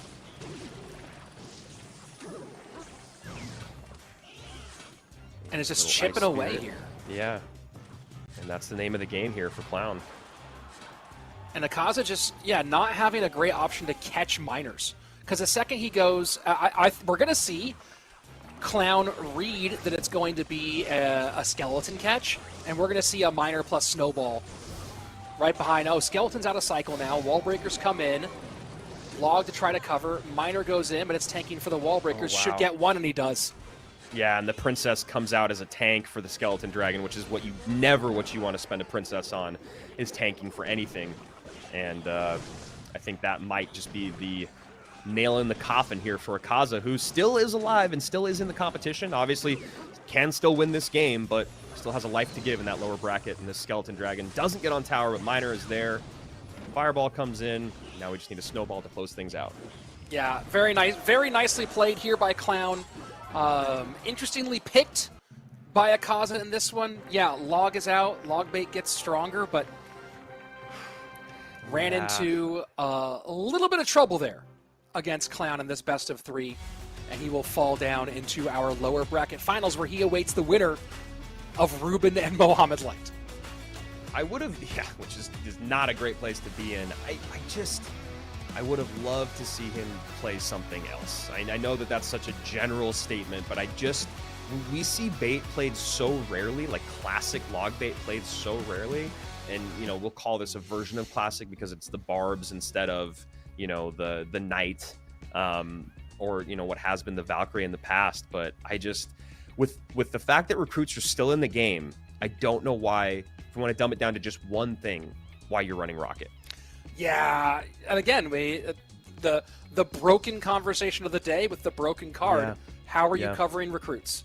And maybe this deck could have been run with Bomb Tower instead of Tesla, and that could have done the job. It does leave you wanting a little bit for aerial defense, obviously, but if you run Bomb Tower Fireball as opposed to Tesla Rocket, now you have some coverage up high, and you're covering the recruits. So, yeah.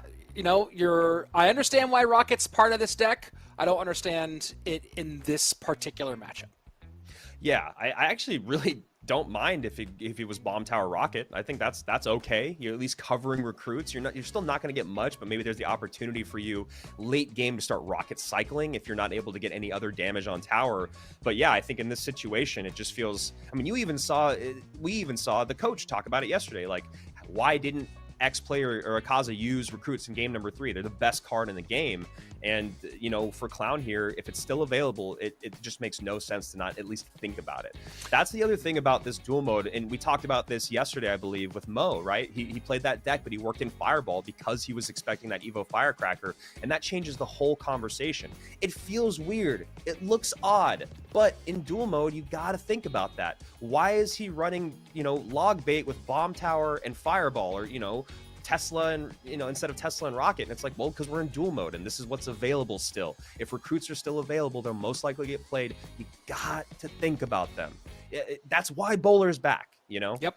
And that's a big reason why Bowler's back, and a big reason why this match went the way it did. Let's take a look at the results on our bracket here, because we are starting to see the final picture as things get closer to our grand championship. Clown has guaranteed himself a top 2 finish, minimum $2,500, as he will await the winner of Akaza versus either Ruben or Mohamed Light. So we are getting closer and closer to crowning our 2023 Royale Masters champion. Coming up next, Ruben and Mohamed Light in a best of 5 to see who will make it into our top 3 against Akaza. And yeah, this is the kind of matchup that we cast Clash Royale to see. 2 world champions going head to head for a full, potentially 5 games.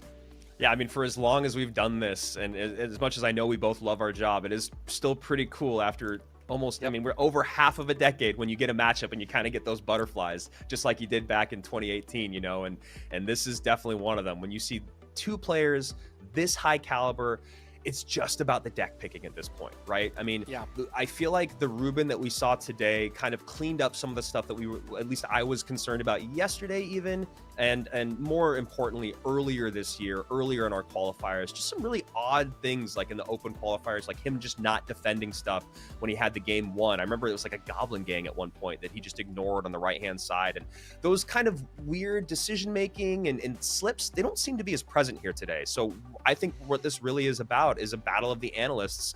And then, of course, if the players can do what they're supposed to do, which is consistently play their macro and micro essentially perfectly, a lot of it's going to come down to the decks, and a lot of it's going to come down to the same conversation we've had, man, which is those Evo recruits. When do they come out, and are they covered? I think that, you know, I do think that if we talk about mistakes in this match, I would not be surprised to see Mohamed Light set a couple of traps and then wait for Ruben to overspend a little bit.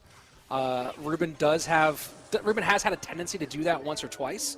So if there is an outplay possibility, it does feel like that's the direction, and I'm just curious about how dialed in Ruben is as we both open with recruits for this one. 2 very famous backdrops in the Clash Royale world. True. Although we are missing the chair, but yeah, it's pretty cool.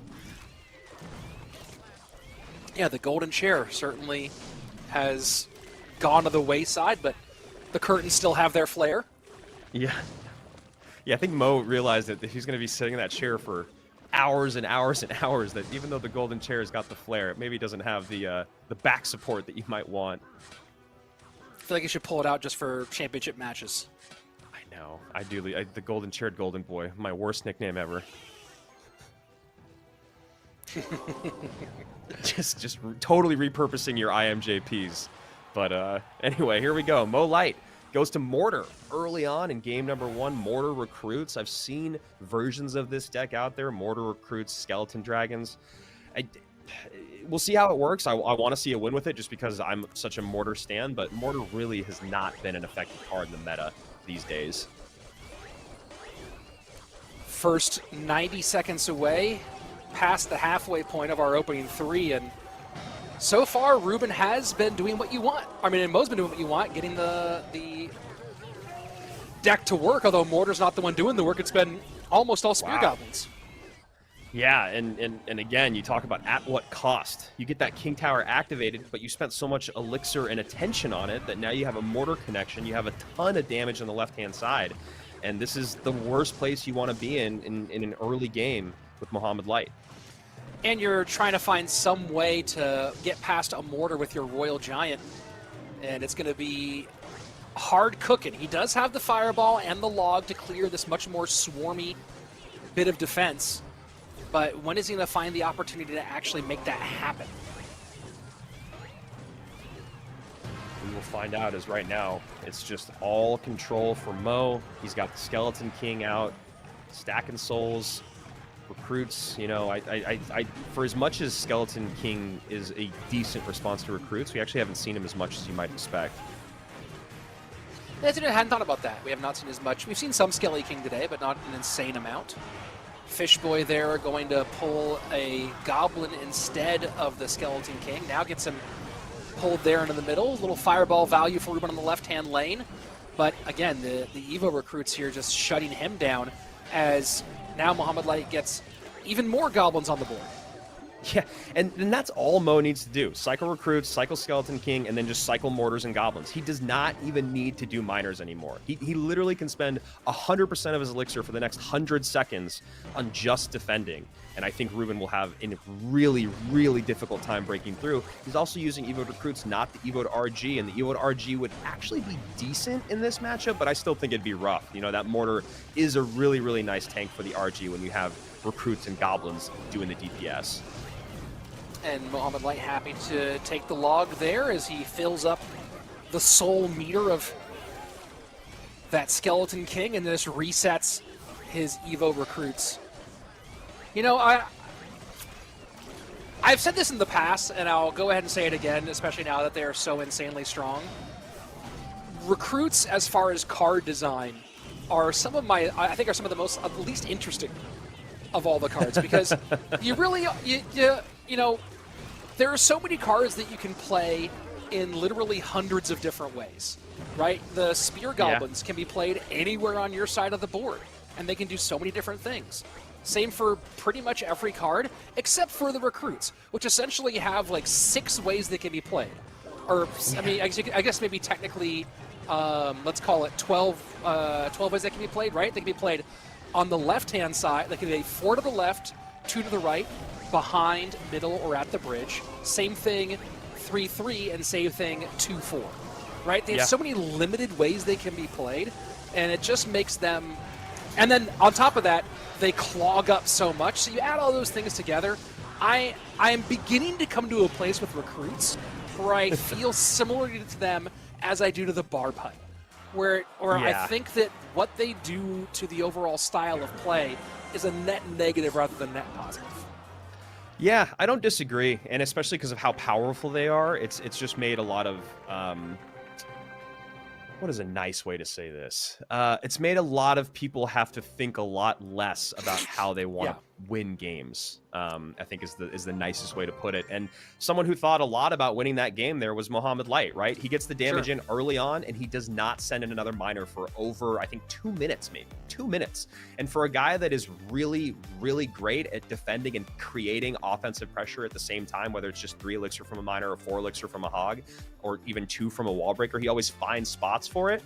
But in this game, he didn't need to. He didn't need to use his fireball ever. And look at that. When's the last time you saw a miner in a deck and it was played 1 time? Even defensively, you'd think it would come out more. And then Rich, this is a beautiful little cherry on top of your point. 10 sets of Spear Goblins come out, you know? They were all over the board. They did so much. They were up high. They were in the middle. They were behind Princess Tower. They were next to Princess Tower. They are so versatile. And again, Mohamed Light gets damage early on, sits back, cruises through to game 2.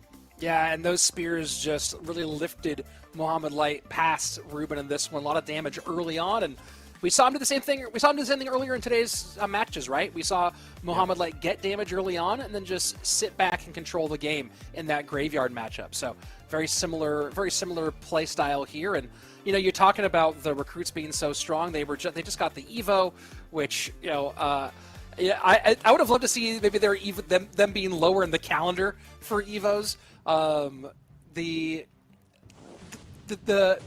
Barb Hut has mercifully been nerfed into an almost useless place, and I can only hope and pray that one day the recruits find themselves in a similarly useless state.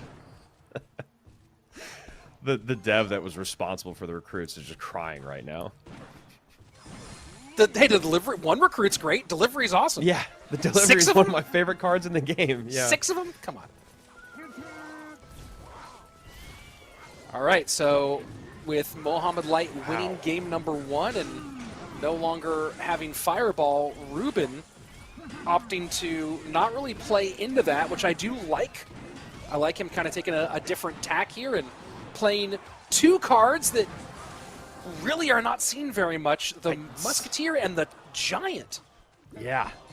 I mean, again, why we work together is you just keep taking the words right out of my mouth, where I'm just like, what? Did we go back in time? A Musketeer and a Giant. And you know what? I got to say, for the Giant being buffed, he really didn't get any play out of getting buffed. I mean, that's like, he just went to the gym for like 2 years, comes out looking way better, and then no one pays attention to him still. It's rough. Yeah, well, it's the eyebrows mostly, I think. Can't work those off. So, expecting Graveyard here from Ruben? It feels like it. Yeah, why else with are you the running? snowball arrows? It makes sense, right? And yeah, I think were you gonna say why else would you play Giant? And yeah, yeah. Unless you're like fulfilling a bet. Did you lose your fantasy league? P Sharp, dude is in love with Spear Goblins. Yo, no shame in my game. Absolutely in love with them. Now Graveyard is in, and Giant not tanking for the Graveyard, unfortunately for Ruben. Yeah. And that's a tough sequence and a really nice Goblin Cage there to protect, and now Mo has a massive counter push coming in. There are so many things. There are so many things here. The question is, how does Mo contend with the Musketeer particularly in the back, poised to come out? But this is going to end up being a lot less for Mohamed Light than I think he hoped and anticipated. Yeah, I mean, look, the Musketeer, it's not like she's not good. There's just so many other cards that kind of fill her role and do more these days, or maybe synergize a bit better with what's in the meta. But, you know, Muskie can't get spelled off the board immediately with Poison or Fireball, and she's able to put in just enough work before she goes down. 1856 to 1658. Ruben in the lead with this Giant GY deck running Musketeer. And, you know, a lot of the single target damage from Mohamed Light is really playing a pivotal role here, as he's been able to handle these Giants for the most part, and now this Graveyard sneaks in the back and going to give him a pretty sizable lead as we are approaching the final 90. And an early Graveyard here to tank for Ruben's troops. He's trying to make that Graveyard do enough work to get in deep, but Mo smartly and rightly poisons the bridge fight. Wow. Ooh, wow. You know what, though? I as much as I did not like Ruben's play there, I just was like, and I know what he was going for. You're 100% correct. I still just thought that maybe he should wait and get the tank in first, just because it felt like, I don't know, that's what you do with GY, and it felt like he had an early one before, but that ends up getting a ton of damage. Mo distracted by that Evo Knight up high. This time Graveyard will get tanked for, so Poison comes out as the response. And just to add to Morton's point, I think it was 3 skeletons with a Giant tanking and a Poison down, still connected on tower there. 521 to 1169. And another, just one little extra shot from that Knight comes in. And so now Mohamed trying to find a way to win the race here, but that's going to be, Ice Wiz comes out and does save that one exchange, but now the last shot comes in, and arrows will finish. Graveyard's down, Bats trying to defend, Snowball will finally do it. It was close. Whew. It was certainly close, but Ruben comes out on top. Yeah, and you know what? I am so okay with the deck that he used to get his first win. Arrows and Snowball are out, Graveyard and Knight are out, but otherwise you've got Musketeer, Giant, Bats, and Dark Prince. You've got so many things still available to you. I think the other thing about this that you got to think about is that Mo still has Graveyard available, and we've seen him play 2 different versions of it now. One of them obviously a little bit more success, but man, you talk about picking up a not a free win, but in terms of the cards you used, you got a lot still available. I love this deck pick and this win from Ruben. Yeah, no, it's going to end up being really good for him in the long run. Very, very smart play. And again, the classic Giant getting in the mix. You got to love it because this also still preserves Goblin Giant decks if he chooses to go that direction. So you get the graveyard win. Very nice stuff overall. I do want to take a moment. I'm getting some questions from Bugs on our Twitch chat. We are on both Twitch and YouTube for those of y'all watching today. How do I participate? How does someone get into Royale Masters? Well, this year we held multiple open qualifiers. We're kind of on the back end of our 2023 campaign. But if you want to get more information on Royale Masters offerings and Clash Royale, you can go ahead and follow all the social medias listed right below me on Twitter, Instagram, YouTube, Discord, Royale Masters on Discord, royalemasters.gg. And then you can also go ahead and follow Clash Royale Esports on Twitter at Esports Royale, EN, and go to esports.clashroyale.com. All of these are great places for you to find information on not just what Royale Masters is offering, but the entire gamut of open opportunities and competition where you could be a Clash Royale competitor. So good luck, Bugs. Hopefully we're commentating on your action next year. Yeah, there is an incredible amount of opportunities out there to become a professional Clash Royale player, where just a few years ago, it felt like, signing on to a professional sports team. And Ruben, oh my goodness. What in the world just... Oh, he won with Graveyard and he ran Graveyard. Oh, boy. I think he just ran the same deck back. I don't know if Ruben. maybe he, picked the deck and then, I don't know. But that's a bummer, honestly. And Mo does go Goblin Giant. It's a bummer. I mean... for both of these guys, because it's a best of 5, so obviously Ruben's not out. That's the best thing for him, since it's not a best of 3. That would have been just heartbreaking, but I think it's really interesting is that now Mo has picked up a game, given away a deck, and Ruben didn't really have to give away any information, which is a little interesting, right? I mean, at least if you repeat a card as opposed to several of the same cards, then you're like, oh, well, this is what Ruben was thinking for game number 3. Now Mo just, loses 8 cards, but picks up the win. That's a bummer, man. Hate to see it. Yeah, it's definitely not the way you wanted to go down. I think obviously Mohamed Light's happy you'll take the win even if you don't get the information. It's a free win is nice, but definitely not the way you wanted that one to go. And just kind of a broken brain play out of Ruben, who now has to go 2 in a row if he wants to stay alive in this one. Man, that's very, very unfortunate. And I also want to know what was he planning? What was he thinking with the options that were available? The momentum, too. The momentum. You win that game with Giant Musketeer after dropping game number 1 in a best of 5, and it has to feel like you're back in control of the set. And then dropping that game because of a repeated card, it just takes all the air out of the room. I've used that twice now for some reason. I don't ever say that term.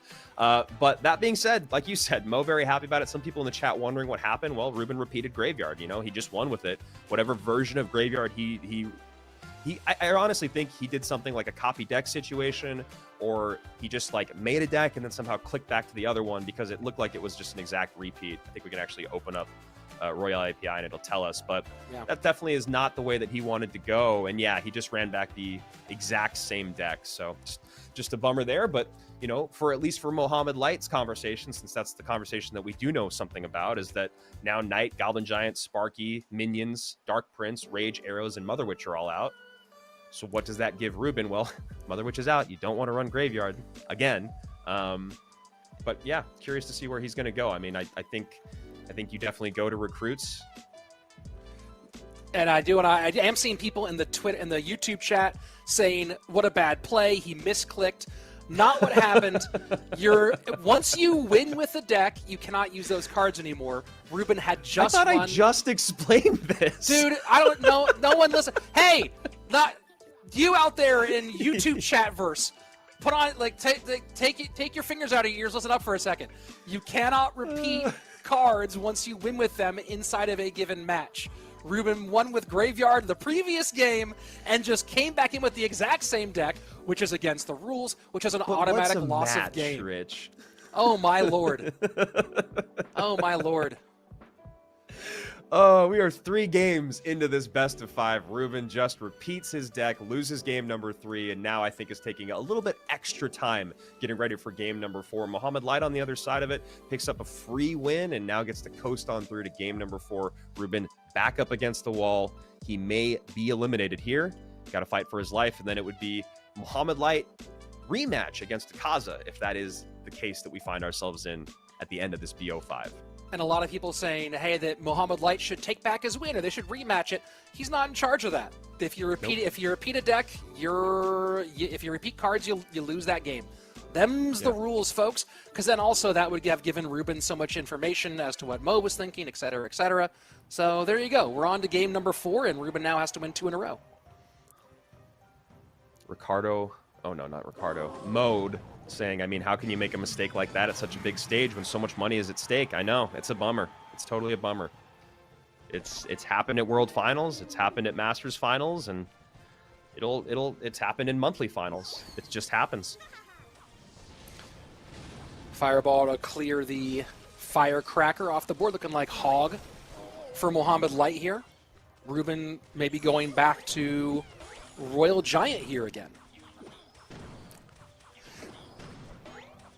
Yeah, Ruben definitely happy about having that Fireball. We saw what Muhammad Light could do with this deck earlier. The cycle from the Mighty Miner, and the amount of Firecrackers he was able to get on the board, and the Evo Firecrackers, more importantly. So good call on RG there, and Mo going to Drill instead of Hog. And I see a lot of people seem to have moved over to Twitch because they were experiencing the trouble with YouTube and wherever they were watching. And of course, I think that's a YouTube server challenge that they're experiencing. But someone asked, who did it at World Finals? 2021 World Finals, Reichert repeated a card. He is the only player to actually repeat a card. And, ooh, little attempt prediction NATO there out of Muhammad Light. Didn't end up needing it, so 3 elixir spent for show. And Ruben just resets in the back here, and you know, Mo and Jeba's just plan for recruits. You know, the worst thing that happens is they don't get played, and you played Bomb Tower to defend something else. You know, it's just having this Bomb Tower or having a way to get that splash damage in when the recruits are still in play is just a must. And now we're in double, so RG sets up behind King Tower right-hand lane. I'm very curious to see how Ruben's going to start to put together his Royal Giant pushes. I mean, truly one of the best RG players in the world. It's just he started playing it too much and he was getting got too regularly. But, you know, Mo's going to do this a lot. Mighty Miner and Goblins to support, and then hopefully protect that Mighty Miner with the Goblins from the Fisherman, so the Mighty Miner can put in all the work it needs for the Royal Giant. 23 seconds left. Bomb Tower looking to hold. Ruben should be focused on that Evo Firecracker pretty heavily. NATO to pull all that together. And Mo's going to get a lot of value here. Doesn't get it on tower, though. I get what Ruben's doing there. I just would rather him just fireball it off the board. Muhammad Light is someone that is very, very good at protecting his princesses, magic archers, and, well, I mean, here we go. Ruben taking some damage and ends up getting a lot out of it. Mo has nothing to defend here. NATO not in cycle. Now NATO finally back in. Has to spend, he doesn't have enough here. Ruben can go back to another Royal Giant now. Ruben might not, I don't think we'll see Ruben play another Royal Giant here. I think we're going to see him lock down the defense, get a couple logs cycled. Yep, recruits, 2 logs and a fireball, and that's all you need to do. Really, really great stuff there. And you see this drill being played right into this right-hand lane. Fireball not enough yet. Log will have to finish things off. And Ruben bounces back and takes us to game number 5. So despite the significant error in game 3 with the repeated deck, Ruben puts on a phenomenal performance and takes us all the way the distance, a best of 1, to see who will make it into our top 3. Yeah, and you know, it's interesting because it's almost like Ruben baited Mo out on that because he knows Mo defends his cards to the death. You know, like he defends those firecrackers, princesses, and magic archers so much that maybe Ruben in that instance just goes, all right, let me take some damage here. I know Mo's going to spend a lot to protect this firecracker, and then maybe he just won't have enough if I'm able to turn this into a real counter push. If I'm able to keep these recruits alive enough and get that RG down without spending too much elixir, then Mo might actually be in trouble. And I think that's just what happened. I think Mo just spent a little bit too much protecting that Evo firecracker. And then Ruben does what he does with RG, and he comes in with one gigantic RG push. A big one indeed. So now let's take a look at the decks as we go into game number 5. This is where the real fun begins. So on the side of Ruben, he's played Royal Giant. Now Royal Giant is out, recruits are out, Log Fireball out. Also on Ruben's side, from game number 2, that Graveyard, the Graveyard Arrows Snowball deck. So Poison Lightning, both available. Graveyard Giant Arrows, RG all out. Hog seems like an obvious choice. I don't like it. Graveyard, he does have NATO. He has most of the tools. Oh, no, he already played Graveyard. That's right. Never mind. A little twisted around. I don't like Loon no, it's here so hard for when you get to game 5. Yeah, indeed. I don't like Loon here, and there you go. Thank you, Tasty, giving us an easier view. I was trying to look through Royale API and take a look at all the pieces lava here. right now for Mo. You like lava for Mo here? Why I like it? I just really do. With arrows, fireball, and snowball all out, Phoenix is out, Musketeer's out, Bats are out. I think you've got a good option to have some good presence in the skies. Sure. And you don't have to worry about recruits, right? It feels like both these guys have won with recruits and knights. So if Barbs plus lava. Skeleton King not an option because Mo played it in game number one. But I think I'd like to see Mohamed go to the skies. Ruben on the other side of it. I mean, this is, again, you look at the decks that Mo wins with, and the only 2 spells he has out are arrows and fireball, which is pretty impressive when you're getting into game 5. I mean, and rage, but yeah, I like makes it a lot harder. I like Ram Rider for Ruben here. There's a Ram Rider Lightning deck you can run. There's you can run Ram Rider Poison, not as viable though. And in this game, that's essentially a $500 BO1 because winner doubles their money from 500 to 1,000. I like, because Mo's not trying to cover recruits. I like taking advantage of not having that of the likelihood of some of those bigger knockback pieces. Bomb Tower's unlikely here for Mohamed. Bowler's unlikely here for Mohamed. I like Ram Rider for Ruben in this position. And for Ruben, this is a big moment for him. I mean, a lot of people, I think, really, anytime you're in a situation where you say who's going to win and Mohamed Light's in that conversation, unless you're a mini minter and you're just doing it to mess with people in a competition, you're going to pick Mohamed Light. That's just what you do. And in this situation, I think that this is a massive momentum moment for Ruben. If he can eliminate Mohamed Light here, not only does that obviously make him feel better and then maybe he can go on and win the competition, but it sends Mo to World Finals off of a loss. And that's something that you can't really get back, I think, for if you're other competitors out there. The idea that that guy gets to go into World Finals with just a sliver less confidence is something that everyone at World Finals wants. So Ruben could have a big moment here that leads all the way into November. And we'll see what he does in this one. It would be a big recovery, obviously. Mohamed Light would love to get another shot at a Kaza. I know Jebez would like that shot too. Ruben going wall breakers. Mo showing cycle here to open up. Wow. Monk. Curious what him and Jebez have cooking. Looks like probably Monk RG, right? With E-Spirit. Looking like it. See, this is the type of gameplay I don't love to see out of Ruben early on, is hyper aggressive. I just don't like it. I mean, the elixir is relatively even, and he's got a small counter push, but I don't know. Usually when he slows down a bit more in single is when he finds more success, at least in my opinion. And aggressive RG for Mohamed Light here. And the Prince going to get out there and get some DPS. King Tower activation won't be super impactful. And that's a lot of Royal Giant damage. Yeah, and that's kind of what I'm talking about. I think you can control this pretty easily. Maybe not. Maybe not. Ooh, wow. There we go. This is huge. Wow. Monk comes down late, and And zap what a the zap. Fish Boy. What? Yeah, what a zap, man. Can he That get the was King Tower? great, and it gets another hit. What a sequence there from Ruben, and that deck did everything it was supposed to do in that moment, right?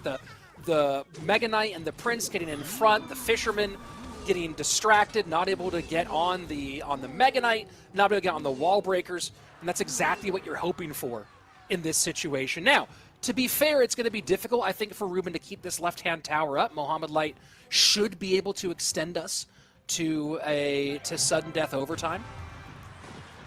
I think, and yeah, you do exactly this. You fight for your life to keep this tower alive because Mo has to spend on it, right? He has to drop more than a spell here. 400, 377. I think Lightning's like 317.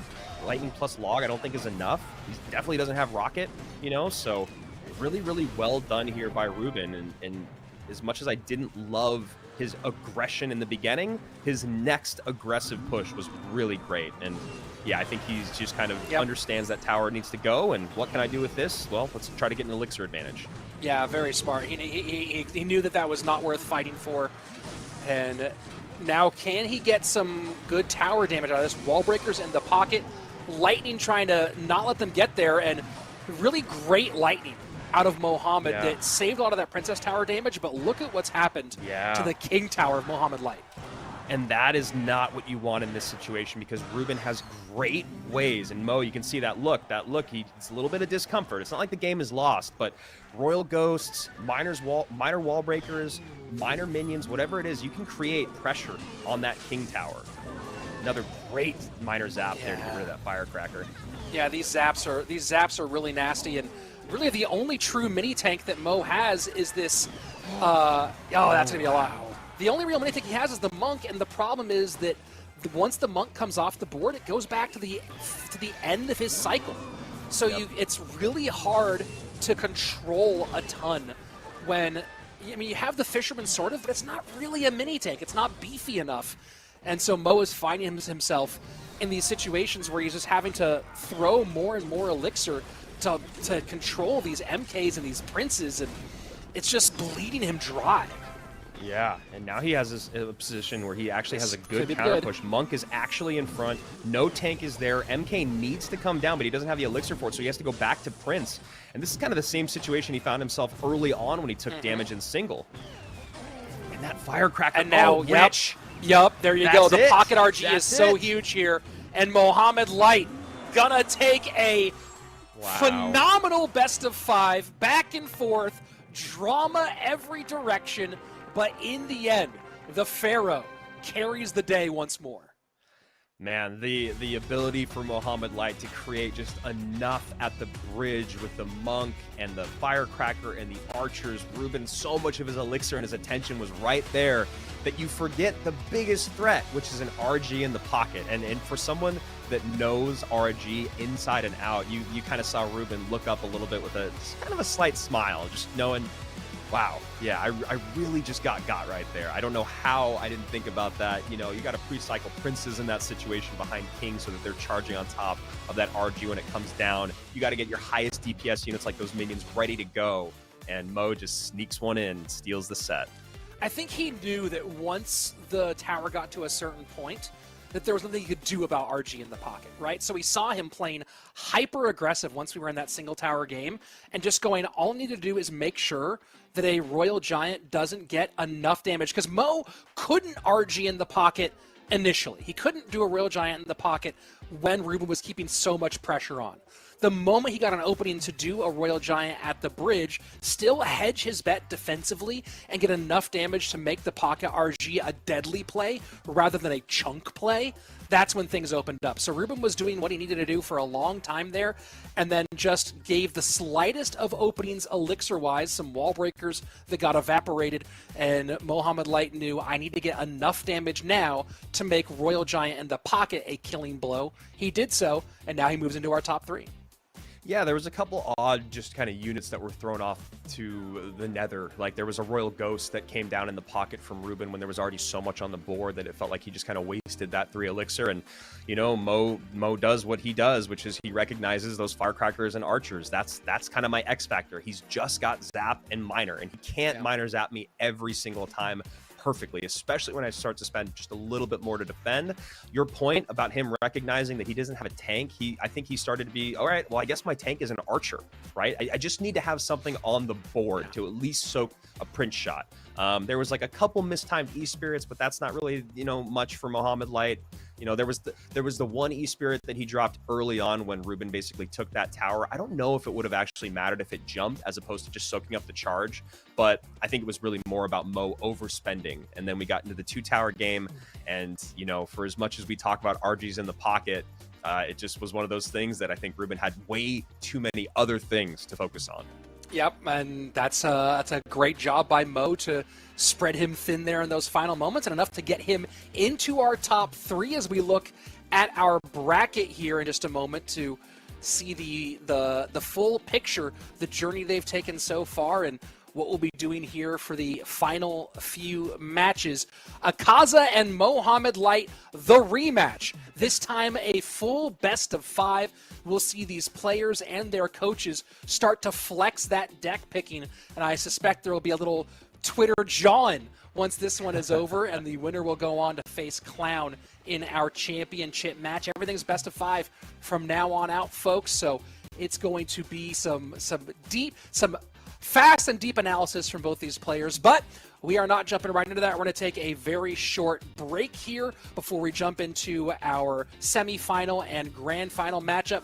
Don't go anywhere. We'll be right back with your top 3 to assign the big prizes here at Royale Masters.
Welcome back from break. Hope you are ready for a bit of fireworks here.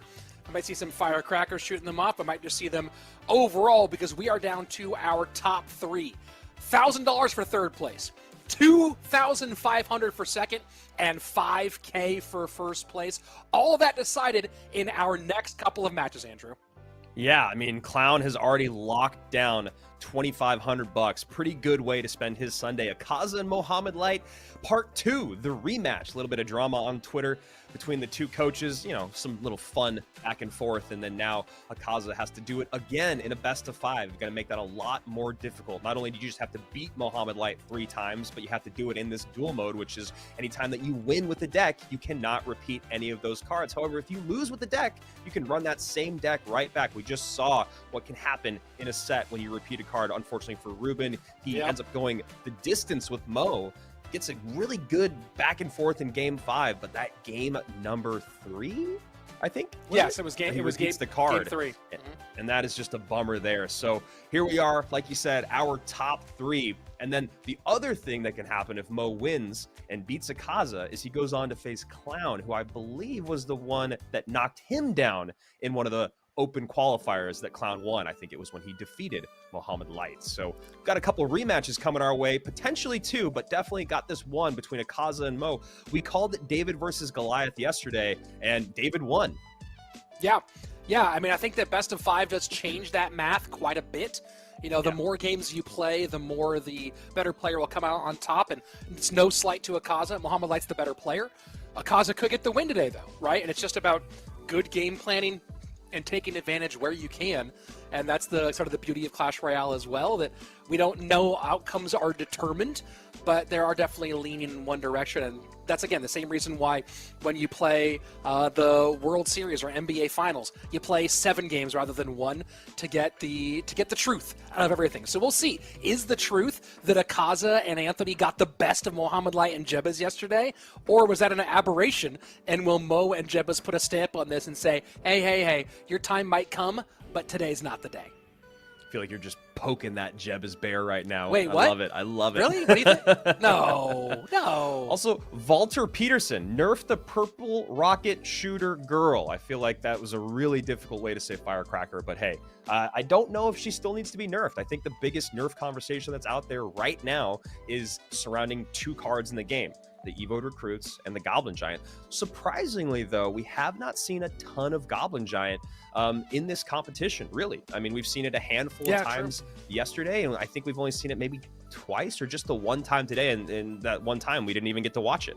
That's what I was going to say, is Mohamed Light was prepped to run that Goblin Giant Sparky. I think it was Goblin Giant Sparky or just the Goblin Giant. He was prepped to run that in the game that got wiped. Yeah, it was Goblin Giant Sparky, so he was ready to run. So we almost saw it.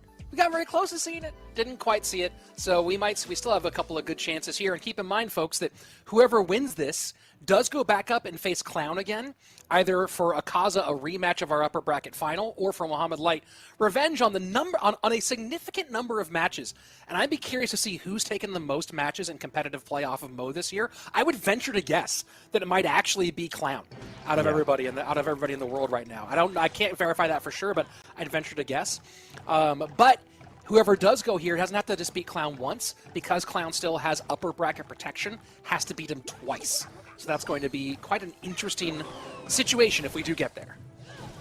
It looks like Mo is going back to Skeleton King, Dark Goblin, recruits, just like kind of recruit Skelly King spam, and he is going with the Mortar. And a really interesting pick here by Akaza, right? Like, why does he have Valkyrie? But he does. It's to preserve the Evo Knight, I think. Well, I just mean, you know, like, he's got it for Skeleton King. Of all the times that he's played Valkyrie in this competition, Mo's coming out with Skeleton King, he's coming out with Valkyrie in game 1, and just another instance where Akaza's analyst is at least doing good by him in that regard. And not to mention that, but having Bomb Tower plus Valk for these recruits is very nice as well, so... Well, Bomb Tower plus guards, and then he can hold the Valk for the Skeleton King. So right now, and that's actually something that I haven't seen a lot of, is the Bomb Tower guards interaction to deal with recruits. We'll see how that fares against Evoed recruits, but that shield definitely going to be nice to soak up that charge. Dark Goblin left-hand lane, Skelly King right-hand lane. And little coverage there will take care of business, and that ended up being very nice for Akaza. Mo will still get the shot on the right-hand side, but able to spend 4 to defend against that 7 very well. And now Mo, with all the information at hand, I think is probably, now Valkyrie's out, probably can cycle Skeleton King when he wants, but these Skeleton Dragons themselves are going to be a very, very important part of the equation for Mo to win. Yeah, and it's going to be really hard for Akaza to deal with them, right? He has the Ice Spirit to kind of reset them, and then can try to hopefully get the Firecracker on them, but the Firecracker is kind of a slow targeting troop to deal with both of those. This is why you see that Piggy's deck, again, running the Firecracker, or the Delivery plus Fire Spirit, and this is why you see people running Tesla a bit more as of late, is specifically for this problem. I think that if there is something that's going to give the most trouble to Mo, it's going to be 2 flying skeletons. Yeah. I mean, I just don't know how Akaza's going to do it. I mean, Mo is going to most likely, other than when he's like defending, like right here, he's just trying to defend the hog, but most likely will usually just split them up, which makes getting on top of them with the Firecracker near impossible. I really love what he did there, pre-cycling the Skeleton Dragons and the Goblin Gang so that he could use his Mortar for something else. Instead of it just, okay, Hog comes in, okay, I play Mortar, okay, they play EQ, and this is a bad trade for me every single time. With that Bomb Tower to the right, we might see the next Hog defended with a high Mortar. We'll see. Miner goes to the back here. And instead, he's trying to avoid and turn this into counter pushes, and that works out very nicely for Mohamed, but the Firecracker still being up is a problem. Yeah, that Firecracker, very frustrating. Mo doesn't want to fireball it because he knows that the Evo Firecracker can come down very, very quickly, and that's where he needs to have the fireball. And there we go. There he goes. Yep. And you see Mo not even trying to extend the fireball for other damage. He goes, no. The Evo Firecracker is the priority there. Take care of that first, worry about damage second. And that's actually a really good thing for you to point out to all the people at home. You always want to get better spell value. But like as you get better and better at the game, you're going to find opponents that are giving you opportunities to maybe get spell value, and so you try to make something happen, and then you miss the Firecracker, and you're 100% right. You need to take out that Firecracker and then worry about getting damage. Getting both is not something you need to fight for. Sim City being played here a bit by Akaza. Fireball to clear the Firecracker. Miner working on that left-hand side. Mortar is still up and has to be contended with on that right-hand lane. This is a good little pre-EQ, but it will not get the Hog on. 22 seconds left.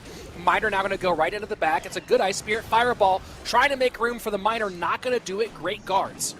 Yeah, really, really great set of guards. Mo decides to fireball the tower instead of the Firecracker that's been on the board forever, and it makes sense because he needs damage. And Akaza here doing a great job. Great job indeed. GG, well played. Game number 1 to Akaza, and that's a nice little feather in the cap going, hey, last time wasn't a fluke. Let me show you what happens when we go into deep waters. I am ready. Yeah, what an interesting deck pick in game number 1. I mean, yes, there's the Preservation of the Night. There's wanting to use the Evo Firecracker, but just having those guards for the miners, there's no miner fireball there, and then having the Bomb Tower plus the guards, or for the Valkyrie for those recruits, Valkyrie for the Skeleton King, all these things line up perfectly. And of course, you have the Earthquake for the mortars. So just a really, really great deck pick in game number 1. And that's a very similar deck to what Mohamed Light ran in game number 1 against Ruben. But I mean, it's pretty rare that you're able to just get Mohamed Light by basing what he did in the prior set in a prior game and just thinking he's going to do something similar. You know what I mean? Like, does that make sense? Like, just because he runs something in game number 1, it's very rare that he just runs the exact same type of thing in game number 1 over and over and over. But Akaza hedges that bet and finds himself with a great matchup. And if I'm Akaza here, I am not thinking about recruits in game 2. We've talked about covering recruits a whole lot throughout this match, throughout this whole day. I don't think that Mo and Jebas go to a recruits-based deck here in game number 2. I think that they anticipate Akaza trying to cover, they go a different direction, and then bring recruits back in game 3 or game 4. Yep. And if Akaza is smart, he'll run something like Tesla to help with the skies. And, obviously he can't run Bomb Tower again, but I think that you're 100% correct in that I don't imagine Mo just goes to recruits here. It's just too obvious.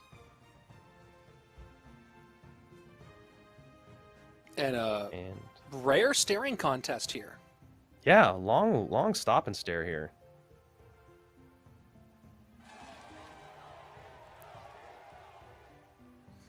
Just a interesting. Again, I think that this could be Mohamed Light going to Goblin Giant Sparky and not liking his starting hand. I don't think Akaza's going that heavy, and I think he's waiting for Mohamed Light to make the first move. Yeah, I mean, Akaza's got to be running something at least kind of heavy because there's no reason to waste this much elixir. I mean, we saw him have success with E-Giant, and if he already has like a good starting hand, he might just wait until we get to double. But yeah, really curious. And probably about 20 seconds away from some action here for you guys at home wondering. This is not a draw. Don't worry. Nope, just a long staring contest. So, Andrew, seen any good movies lately? I was trying to figure out what's even out right now, and I got no idea.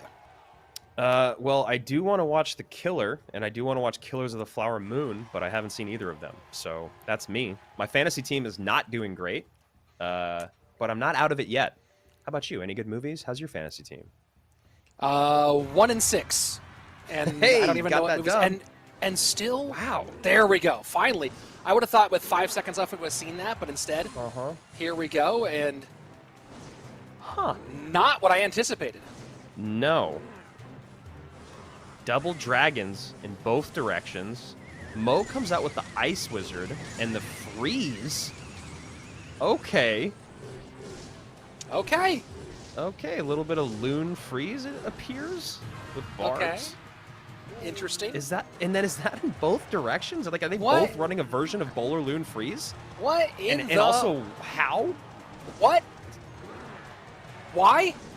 Or is it just GY in both? I mean, either way, why is everything the same here? It doesn't make any sense. For a deck that has Ice Wizard. not been getting picked a lot, for this to end up being the mirror match is insane. GY Freeze. It's got to be GY, right? Yeah. But, like, yeah, the chat.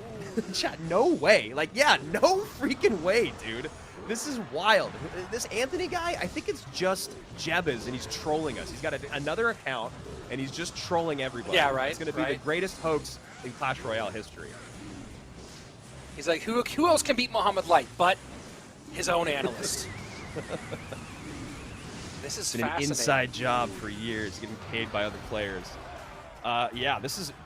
I mean, for all the years that we have cast, Rich, I don't think we have ever cast a Bowler GY Freeze mirror match. Yeah, super duper weird. And now the freeze in, and Mohamed Light being the first one to get into graveyard rhythm here, Yeah. which might end up being the key factor, although he has a Bowler and Inferno Dragon left-hand lane to deal with. NATO away? No, save the NATO for the Bowler. Bowler locked on. Now NATO everything together. Although the ice... There we go. I was like, the Inferno's still locked on. Perfect timing on the freeze. Perfect sequencing there from Akaza. Raged up Barb on the tower on the right-hand side. Now he has a two-tower conversation, which, really isn't the best thing anyway because it's the weaker of his two on the right side. But a really, really nice push. And you can see already Akaza going, okay, now that I have damage in both lanes, I am not forced to play in one. This is a fascinating choice. NATOing that to the left-hand side. I see what he's going for there, but if he doesn't get this tower down on the right, that might open up a serious problem. 145 left, and now you have Bowler plus Ice Wizard on the left-hand lane. You have the Graveyard coming in. The freeze will be available. The freeze goes to the Bowler. Graveyard all over the tower. Oh my Bowler gosh, the trying to get Bowler, more. is that a hit? 470 left, 145 opposite direction, 10 HP. NATO trying to pull together. Does the Bowler hit? The Bowler does not hit. The Bowler does Doesn't not hit. hit. Akaza That's takes it. the mirror match. GG, well played, up 2-0 on the defending world champion. What am I watching?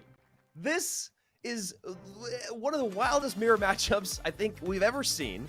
And great gameplay from both. Akaza takes damage first, then gets the huge lead with a really, really nice sequence of NATO and Freeze on top of that left-hand side. And then Mo does what Mo does, where he figures things out and almost steals the game in those final moments. The bowler not connecting was everything for Akaza, who is now up 2-0 in this best of 5 and is now up 4-1 in his gameplay with Mohamed Light in this competition.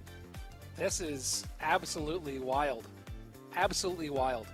And Mohamed Light, and I mean, I think Mo's probably fine. Jebez is probably fuming a bit right now.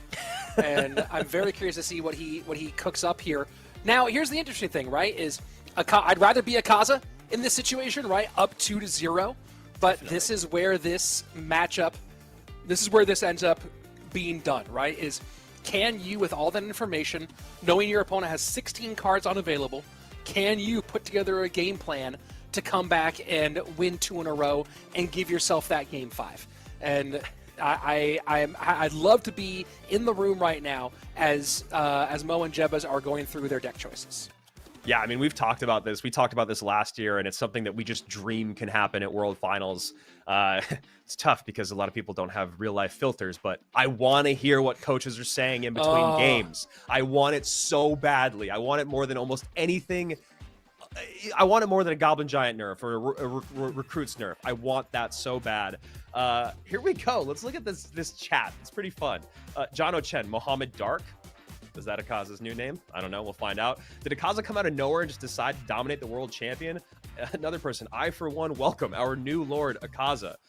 It's crazy. I mean, what Akaza is doing is incredibly impressive. Mohamed Light playing back in a reverse sweep 3 in a row. That actually feels like a tall order for someone who I don't really ever say something is a tall order for.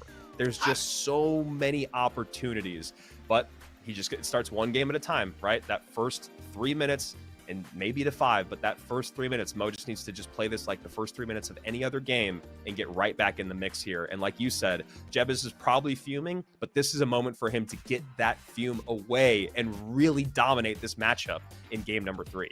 And you know, I don't hate the idea of Mo running the same deck back again, because when you look at what Akaza's played so far, Evo Barbs and Evo Firecracker out, which means 99% of the time you're going to be going either Evo Knight or Evo Recruits here. Obviously, this has nice covers for Evo Recruits, and for most of the decks that run Evo Knight, this does pretty well. I think this should fare well against E-Giant, fare well against Miner if it's there. So Hog being out, obviously, I think that running this back would not be a bad choice for Mohamed. I almost like Akaza copying Mohamed Light's deck in game number 1, going to that Mortar, Skeleton King, Fireball, Dark Goblin deck. But it looks like Mo might just be going to Royal Hogs. Probably, yeah. I don't know what else is running Fire Spirit right now. Yeah. And then if I'm Akaza, I feel like at this point, if you're up 2-0, you just come out with Recruits. I mean, I think you do Recruit spam. I mean, like I said, I really like the idea of him running that deck that Mo ran in game number 1 and instead goes to Goblin Giant.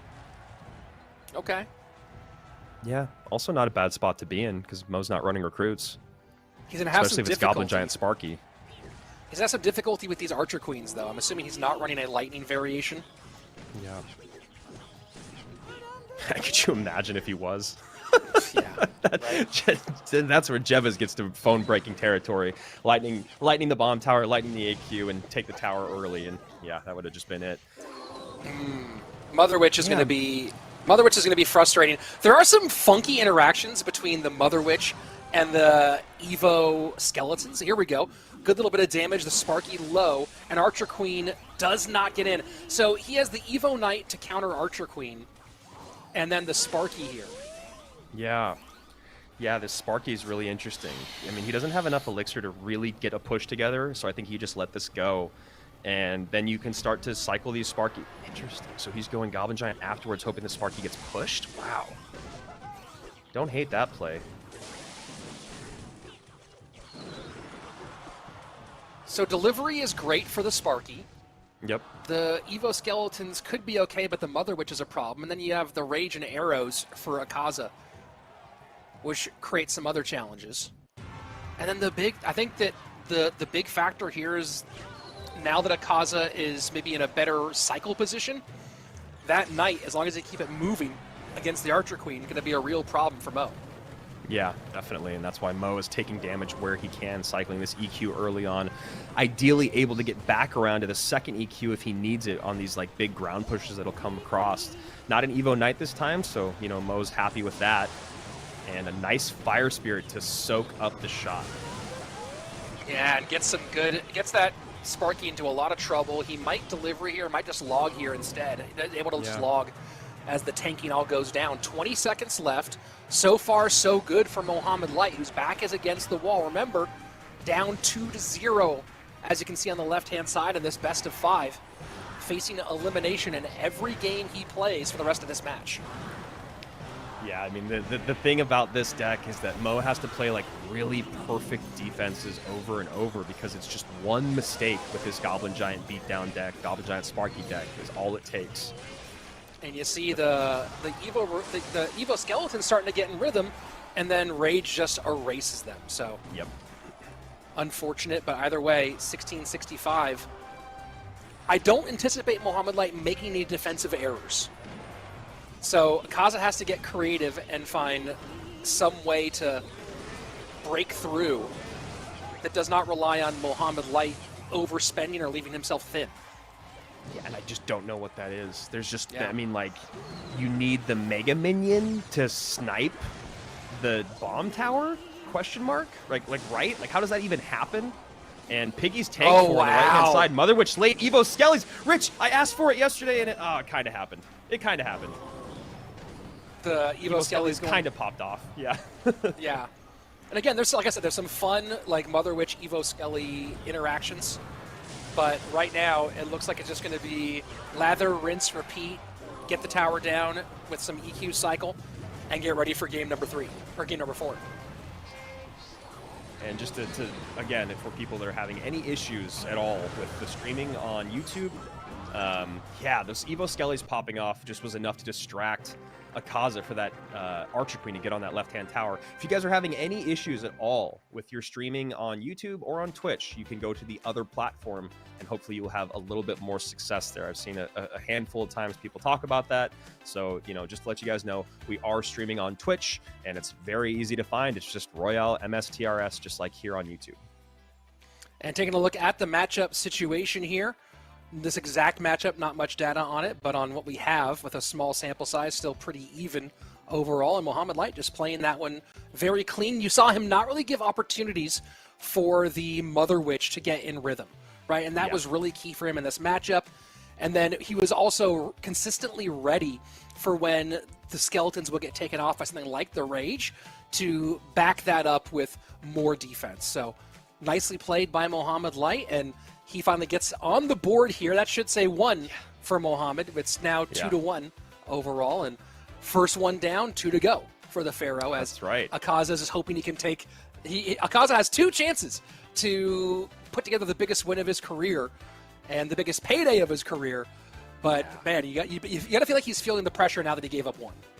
Definitely, and I think the biggest thing about that, Rich, is you got to have the experience, and this is where a coach is really important to just go, don't worry about it. You need to, you should probably lose game 3. That's the reason that these best of 5s exist in this format, is like that game 3, your opponent should have such a severe advantage over you that you should either get a lottery ticket because you picked a good deck and got a good matchup, or you lose game 3. This is part of becoming the best in the world. This is part of playing at the highest level. And then you come back and you win game 4, right? That's just what you got to do.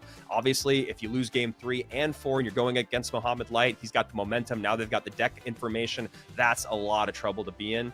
This is a situation for Akaza to just let it go. It's okay. Come back in game 4, reset.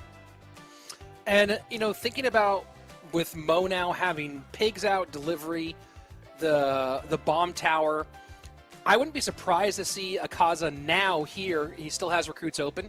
He didn't go recruits in game 3, which I was very happy about, right? He went some other direction. Didn't get the win, but I think that Akaza probably goes recruits here in game 4. And when you're looking at the bomb tower being out with with the Archer Queen not really a factor, the log, the delivery being out. Maybe a Fireball bait deck here with recruits could be interesting as an option. There's a lot of stuff for the air, so I wouldn't go that direction for Akaza in this one. And then Mohamed Light, my guess here is that he covers recruits heavily here. Maybe going back to the graveyard deck, maybe Bowler E-Giant with the NATO being available as well.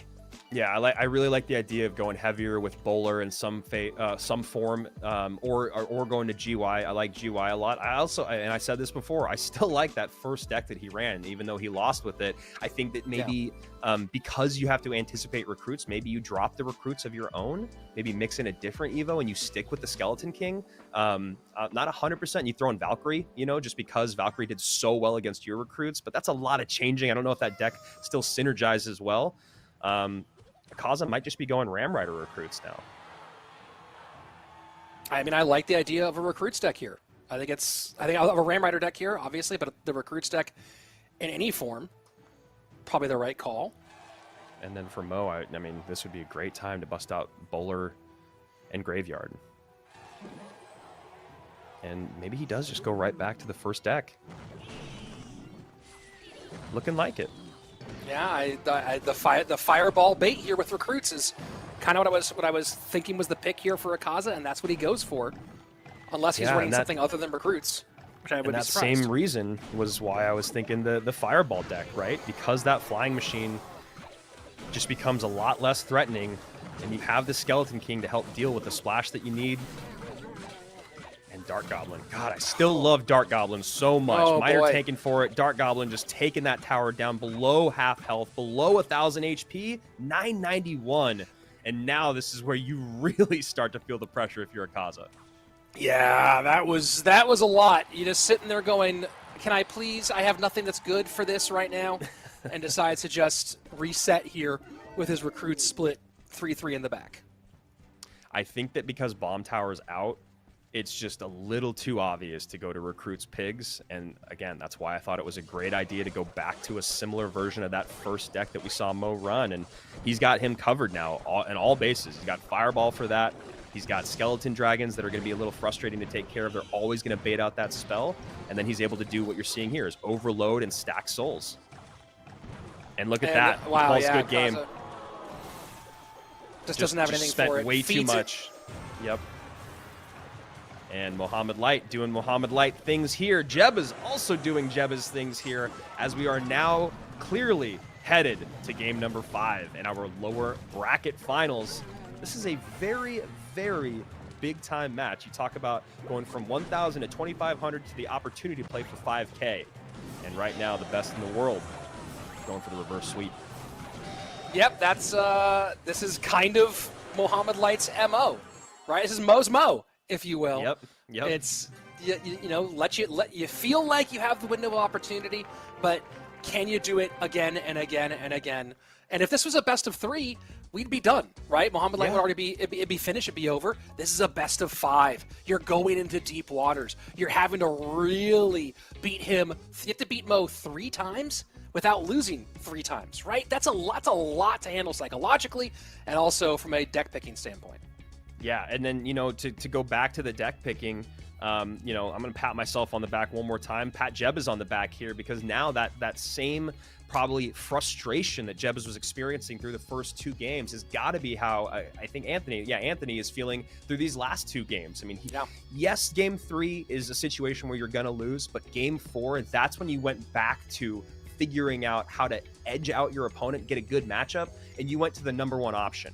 And that's just too easy to go for. Mo had that perfectly locked down, and I mean, he didn't really have to try too hard in that game. That matchup, as you guys saw, it was pretty quick, and I don't think it was all 8 of 8, but it was very heavily in favor of Mohamed Light.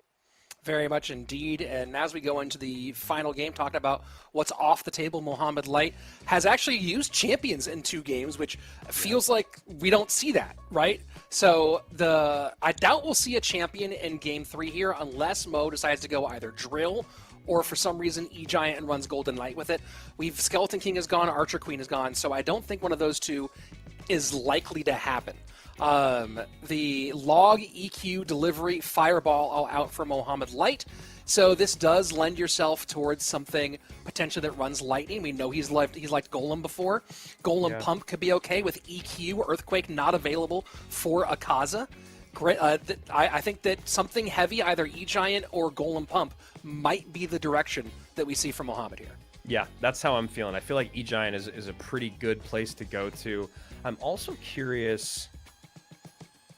Yeah, no. Yeah, I think E-Giant is what I was thinking. That I would love to see Mo to go to E-Giant, even more so than Golem, just because, the EVO recruits probably still come out here for Akaza since they're still at their disposal. The other thing that, we've seen Rich doing, or Rich, I was just reading the chat. Your name was in there. The other thing we've seen Rich doing, the other thing we've seen Mohamed doing is using Graveyard. And I don't know if I love Graveyard right now. I do love going a bit heavier, and we'll see if that's what he wants to do. Yeah, E-Giant, Golden Knight, bust out, 3 champions in one best of 5. Why not? Yeah. Mother Witch is open, and you have Fireball, and Fireball's out for Mo. So Graveyard wouldn't go GY. Yeah, I know. Yeah, I don't like Graveyard as a pick there for sure. So, man, this is game 5. This is where they make their money. And again, for Akaza, this is one of those big moments. He's either going to suddenly get a lot of new subscribers to his YouTube channel. I don't know if he's still posting to YouTube the expo, to his expo channel. Let me take a look actually if last time he posted a video as Nexus. I have no idea how good Akaza is with something like Minor Poison Control. Maybe Minor Poison Control with Exi would actually be maybe not a bad way to go here. Because especially if Mo does go a bit heavier, then you're able to kind of outcycle him, and you'll always have really stout defenses. Doesn't have Bomb Tower, but still can play Tesla in that situation.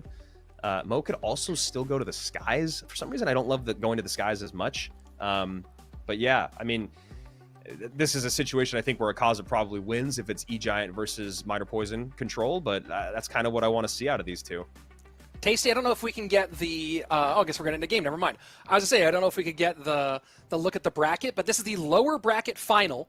The winner of this goes to the grand final, where they'll play against Clown, also known as Kick-Ash, and they'll have to beat him twice in 2 best of 5s if they want to take the overall championship. So we have at least one more match after this, folks, and possibly a rematch of that match if one of these two could take the first win off of Clown.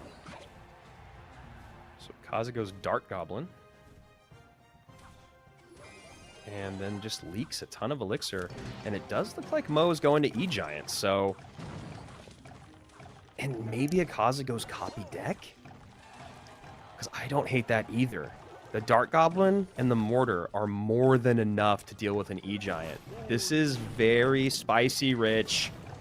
It's got some interesting stuff going on. The Mortar is still targeted over by the Tombstone, and now just completely sending. This is interesting. Akaza just supporting this Mortar with the minor play and kind of letting this run roughshod on his left-hand tower. I don't know if he's going to get what he thinks he's going to get out of this. No. This isn't how you play this. This is a matchup I actually kind of know. And nope. That's not what you want. Not what you want at all. Especially because Mo is running Lightning, 99%. Yeah. Those mortars defensively in a 2-tower game become a lot less threatening. And the fact that you now have a situation, which I don't think Mo will have it get this way, but to where he can spell cycle to take that left-hand tower, these are all situations you don't really want to put yourself in with this deck that Akaza is running. 3-3 split as we are entering double elixir time. Mo sets up the bowler to the weak side. Mortar comes out. And Mohamed not going to control the Mortar here. Just going to go ahead and let it do what it does and I guess prepare to play into it. Yeah, I was going to say, I think you just drop an E-Giant right into this Mortar. You take the damage because you can. You use it as one of your resources, that damage there, and you just take that left-hand tower. I don't even think that those goblins are... Well, okay, all right, I see what he's doing. He's trying to get all the way back around, and still don't know if it's worth it, right? Because, yeah, exactly, that lightning value still comes in. What a fascinating lightning. And does the E-Giant get in range to zap it? It does not. 18 seconds left. And this left-hand tower certainly in lightning range. Akaza going to try to full send to the opposite lane, but the bowler will be more than sufficient to pull all that together. And Wow. after a really compelling tournament with some big moments, Akaza just kind of fizzles out here in game number 5 in the face of the champion. Yeah, I mean, I don't really get it. I don't really. Yeah, I don't know, man. Some of that decision making towards the end there and in the beginning, like, I mean, I guess he put the mortar down early so that Goblin Giant, so that E Giant was going to come down the lane no matter what. But you have the Dark Goblin off to the side. I think if it was played one tile higher, right, it probably still would have focused on the bowler. And then the bowler surrounded the goblins. Just all of it just seemed very funky. It seemed super weird, as AC would say. That defense in general from Akaza just didn't make a whole lot of sense. You see the matchup there; it's only 6 of 8 with 100. I honestly think that this is not a bad matchup for Akaza. You've got the control there with the mortar on the E Giant. You've got the pretty fast cycle cards, the ability to get a 3-card cycle down so you can get numerous mortars down if the lightning does come in.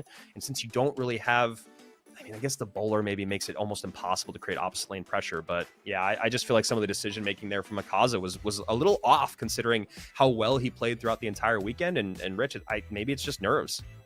It might be nerves. And what I like about Mohamed's choice here are a couple things. One, it's what I said he should pick. So that makes it much better. Yeah, I mean, we both really wanted that. Yeah. And one of the things that's really nice about that is he didn't play a similarly kind of quick or a cycly type deck that lets Akaza stop thinking and play reactions.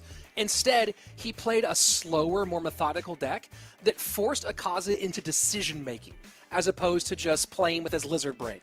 And you're nervous. You're playing a match that determines that might win you $1,500 or more against the best in the world, and now you have to think and not just play. That's a big difference, and I like that pick psychologically for Mohamed Light here. Definitely, and I do think that Akaza playing that mortar opposite lane, especially because if I'm not mistaken, I can go back here real quick. I'm really curious if what the very first card played by Mo was. I think it was Phoenix or something like that. And now I'm having YouTube troubles with it loading. It was Phoenix, I feel right? like it was Phoenix. Yeah, I think it was. And I think that if you see Phoenix out as first card, you and I both, it was Bar Barrel and then Phoenix, right? Okay. You and I both, and that even more information, right? Thought that Mo should go E Giant. If you see Bar Barrel and Phoenix out, Mortar's the third card played by Akaza, you gotta hold that mortar. I mean, honestly, in general, when you're a mortar player and E Giant is still on the table and you do not have a great ranged card to deal with it, they can't just get NATO'd in, then you can't just cycle your mortar as your first card out. And I know it wasn't the first card out, it was the third card out, which honestly makes it even worse because of that Phoenix and Bar Barrel coming. You've got to know as a mortar player, you need in single elixir that mortar defensively, especially when you have a deck that is this spammy and that E Giant will just eat through it.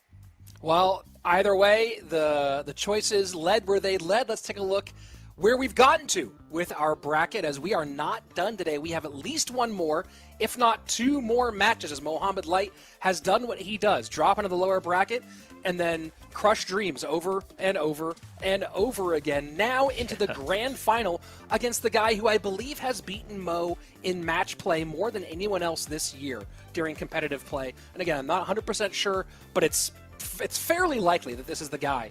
Clown, I mean, there's literally, I think, two people that pop into mind in that conversation, right? And it's Clown and Basoto. And Samo doesn't really play a lot of other competitions. And I know Clown and Mo have met in Queso Cup and GKR and things outside of Clash Royale League. So lots of game time between these two and lots of game time in dual modes as well. Now, again, keep in mind, Clown has not lost yet. This is double elimination. So Clown has a match to lose. If Clown wins this best of 5, game over, we have our champion. If Mohamed Light wins, we have to go to a bracket reset and play a second best of 5. So folks, we might be here for 3 games. We might be here for 10. We'll find out as we jump into the action here in a little bit. Yeah, and then the other thing about this, Rich, it's something you've talked about in the past, is these guys are like teammates in terms of being practice partners. They both work with Jebas, and they practice with each other a lot. Like, you know, I've had Mo on my friends list for a while, and I see him and Clown and you know, level 11 games a lot, where they're just out there practicing against one another. So I'm assuming, at least here, Jebas probably doesn't help either of them, question mark. I mean, I guess I could send him a message on Twitter, but that's usually the way he goes when he has his two players against each other. And this is really interesting because we know that Mo's pretty good at picking his own decks without his analyst. I'm very curious to see how good Kickash is at picking his own decks without an analyst, especially when your analyst is that good. And like you said, we have also the history of Clown doing well against Mo in these situations. So a lot of things on the table here. The other thing is that it's been a long time since Clown has played today. You know, it's been a couple hours. Well, since he's played here, let me go ahead and bring up his Royale API and see if he's been doing as I suspect, which is grinding. Just grinding a bunch of games while he's off. Oh, let's see. Well, not on his main. His main has been pretty quiet, not since the Akaza matchup earlier. So I don't know, and I don't see a mini listed for him. So who knows if he's just been chilling and watching. Either way, here we go. Game number 1, looking like Minor Wall Breakers up against Graveyard, potentially. Could be GY. Feels like it. Could be E-Giant. Now it's definitely GY. And yeah, Mo going back to Minor Wall Breakers, which we haven't seen a lot out of him today, as that Wall Breaker connects on the right-hand side and now has a Minor Bats push on the left. Well, with the Ice Wiz and Baby Dragon to clean up on the bats, it'll be curious to see if Mo can catch him unawares for any of those. Yeah, and this matchup is an interesting one. I'm actually really excited to see two guys that are obviously some of the best in the world and the best in the world play this matchup. And, well, that's not how you want to start it. That feels like a really tough position to be in this early. Yeah, Mo looking up being like, yo, is that what happened? And there you go. The Ice Wiz cleans that up, but Mo able to get the luxury of a Minor to the back, knowing that the NATO was out of cycle. And so far, so easy for the world champion. Yeah, and he's doing exactly what you need to do in single elixir here, which is just keep up a ton of pressure. Get a, you know, we always talk about 1500 kind of being that golden number to get in single elixir if you're playing a faster cycle deck against something like GY. And this should be pretty easy, you know. He should be able to poison this, take a little bit of damage, and then be able to kite this knight around. And I imagine as this game goes forward, we'll see more spears back behind King Tower to help assist, just to make sure that you're not taking too much of that Larry damage. And that is great timing there for the one spear to stay alive, and then the wall breaker send. Beautiful timing. Yeah, Clown's finding himself in a tough spot. This is Graveyard, and it only takes one with a Graveyard deck to change everything. And bats are up high now. Minor going to the Ice Wiz, trying to control the Baby Dragon. Poison to play defense, but this Baby Dragon's going to stay up for a minute. The bats are nice out of Mohammed Light, and those will finally clean things up. 1479 on the right-hand lane. The elixir advantage ever so slight for Clown, but Mohammed Light not going to let him press it. No, and everything Mo is doing, positioning-wise, it's all really excellent because he is spending a lot, and he is giving up, you know, things like, you know, bats getting taken down by a Baby Dragon or whatever, but it's just about making Clown spend a few more elixir than he wants so that he cannot actually put together a great Graveyard push. He can put together okay Graveyard pushes, but they haven't been excellent. Well, a big part of it, too, is managing when Clown gets to use his Tornado. Right, you notice that Clown hasn't had a chance to use the NATO much to create more splash damage on those towers when he's on offense, to pull things together. It's been sort of when Mohammed Light wants him to play NATO is when he plays NATO. And here you go, Wallbreaker's going to come through and get the one big shot. And yeah, you see a little smile from Clown there. He knows he's just in a really tough spot. Yeah, I mean, he's just playing this for fun for Mo at this point, right? It's just like, all right, man. I mean, I've already lost this game. Let's just end it.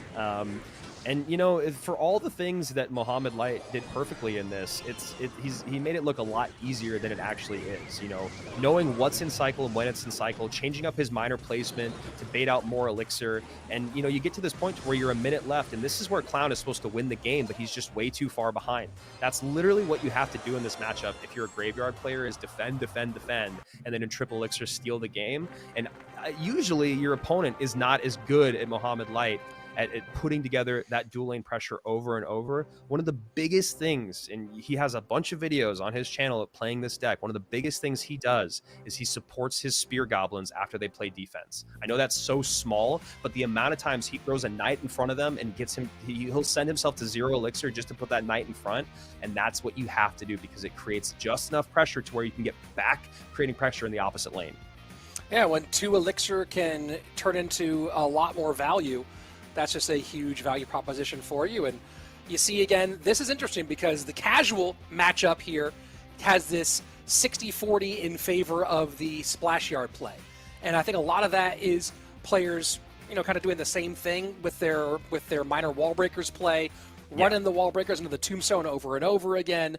The miner probably giving up a king tower activation too early, just not really balancing the gameplay here. Whereas we saw Mohamed really play this one brilliantly. And I talked about it beforehand.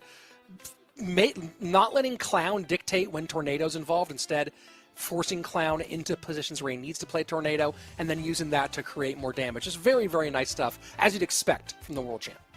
Yeah, and you know what? I really like talking about that matchup conversation because this is a perfect example of the general public versus the best of the best of the best. This is not a 60-40 matchup in favor of Clown because as long as you don't make a glaring mistake, you should be able, like Mo, if you both play perfectly, that deck should win. Like it truly should, because the pressure that you create should make it so that there is never a graveyard push that has more than maybe more than 5 elixir coming across the bridge to support it, right? That's and that's the full 10, right? 5 supporting, 5 with the GUI. But if you're pulling that out on the other side over and over and over, and like you said, those bats, you see a lot of people see this matchup and they're like, ugh, I can't win this. They've got Baby Dragon and NATO and Tombstone. My bats are useless. I can't give them poison value. Mo gave 0 poison value that whole game. Incredibly impressive. And the bats actually being able to be in the mix against that Baby Dragon. And again, to your point, to pull that NATO over and over, whether it's the bats or the wall breaker, is just brilliant. Yeah, no, it's exactly what you expect from Mo in that matchup. And he was one of the first guys who was moving away from the classic Remy deck with the Magic Archer NATO and into this version of it, sort of near the end of that cycle meta we had this summer. And so now he takes game number 1. The only saving grace for Clown here is he does not have to worry about that deck again in this best of 5. Yeah. And then, maybe Mo goes to Hog Wizard. Could be fun. I like that Clown mixing things up and not going to recruits here. And Mo with a Hog cycled in the back.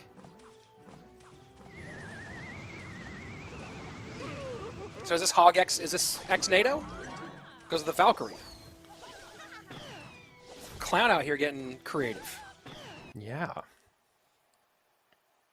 And a bit of a pause here for a moment with Magic Archer. I mean, yeah, you just magically appears. Talked about the Remy Ellie deck. Haven't seen him, I think at all in this competition, and here he is in our finals. And not going to get a lineup here. Hog back in. Will be NATO'd nice and cleanly to King Tower as Clown splits the wall breakers high in the middle. Valk on both sides here. Yeah. Interesting. Again, I want to call that the recruits effect to see Valk in these duels. That's exactly what it should be called. People just thinking about those recruits and how powerful they all are. Night out in, both sides in game number 1, obviously, Clown can still use it, but yeah, they're definitely shying away from recruits. You want to use it as your knockout blow. You don't want to get got in game number 1 or 2 because, your people are just hedging their bet against it. And then now in game number 3, or when we get to game number 3, it feels like you're almost forced to defend against recruits. Hog pull to the middle. Magic Archer might get some protection here on the right-hand side. And little exchange back and forth. Mo wanted to make sure that Magic Archer went to the Valk. I love those quick little exchanges that, where both players are trying to get that one-up edge on each other. They spend that little bit of elixir on spells, and again, just world-class.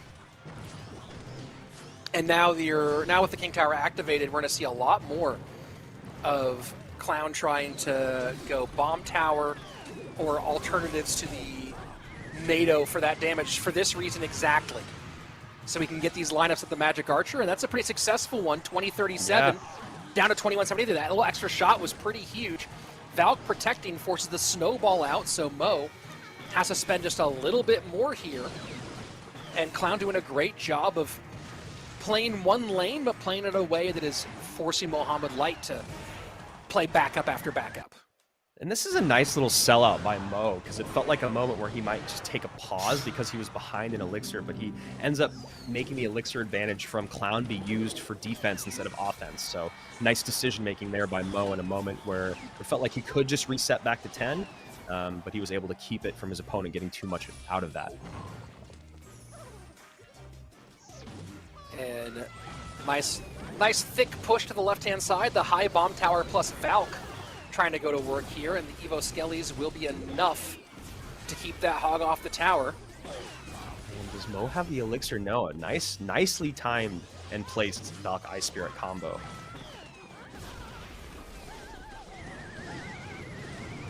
And the defensive sequencing for Cloud is really clean right now. He's not being forced to make second and third plays.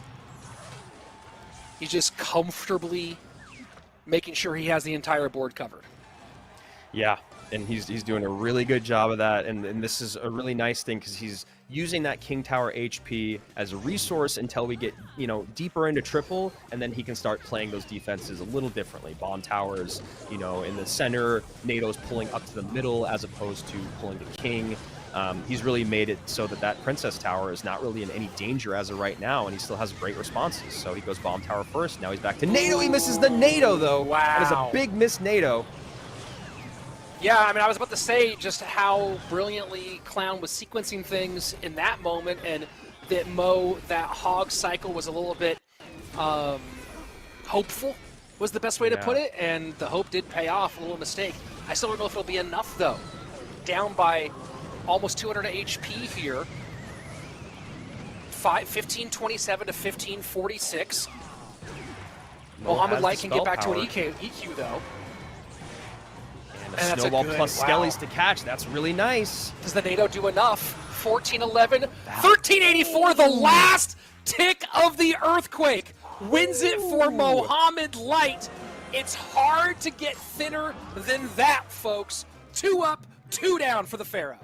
Yeah, beautiful, beautiful protection from the miner there at the end of that game. You know, even the NATO comes in from Clown to try to pull the Valkyrie away, but Mo goes to the back, catches, use Ice Spirit, use Goblins, use whatever you need to prevent that damage. Doesn't get the lineup last second. That's the other thing Clown was really going for in those final moments was that lineup. But Mo still had the Ice Spirit cycled and on the board to make sure that that lineup didn't happen. Really, really great defensive prowess from the GOAT. And it's just that, it's that one hog hit, right? It's that one little slip, and Clown either has the game or doesn't. And yeah, I was gonna say I didn't love the hog from Mo, but you put your opponent in position to make mistakes, and every once in a while they're gonna make one for you, and that happened right there. You've said that a couple times, and it really is a really, I think, great way to look at the way that Mo plays so much of the time.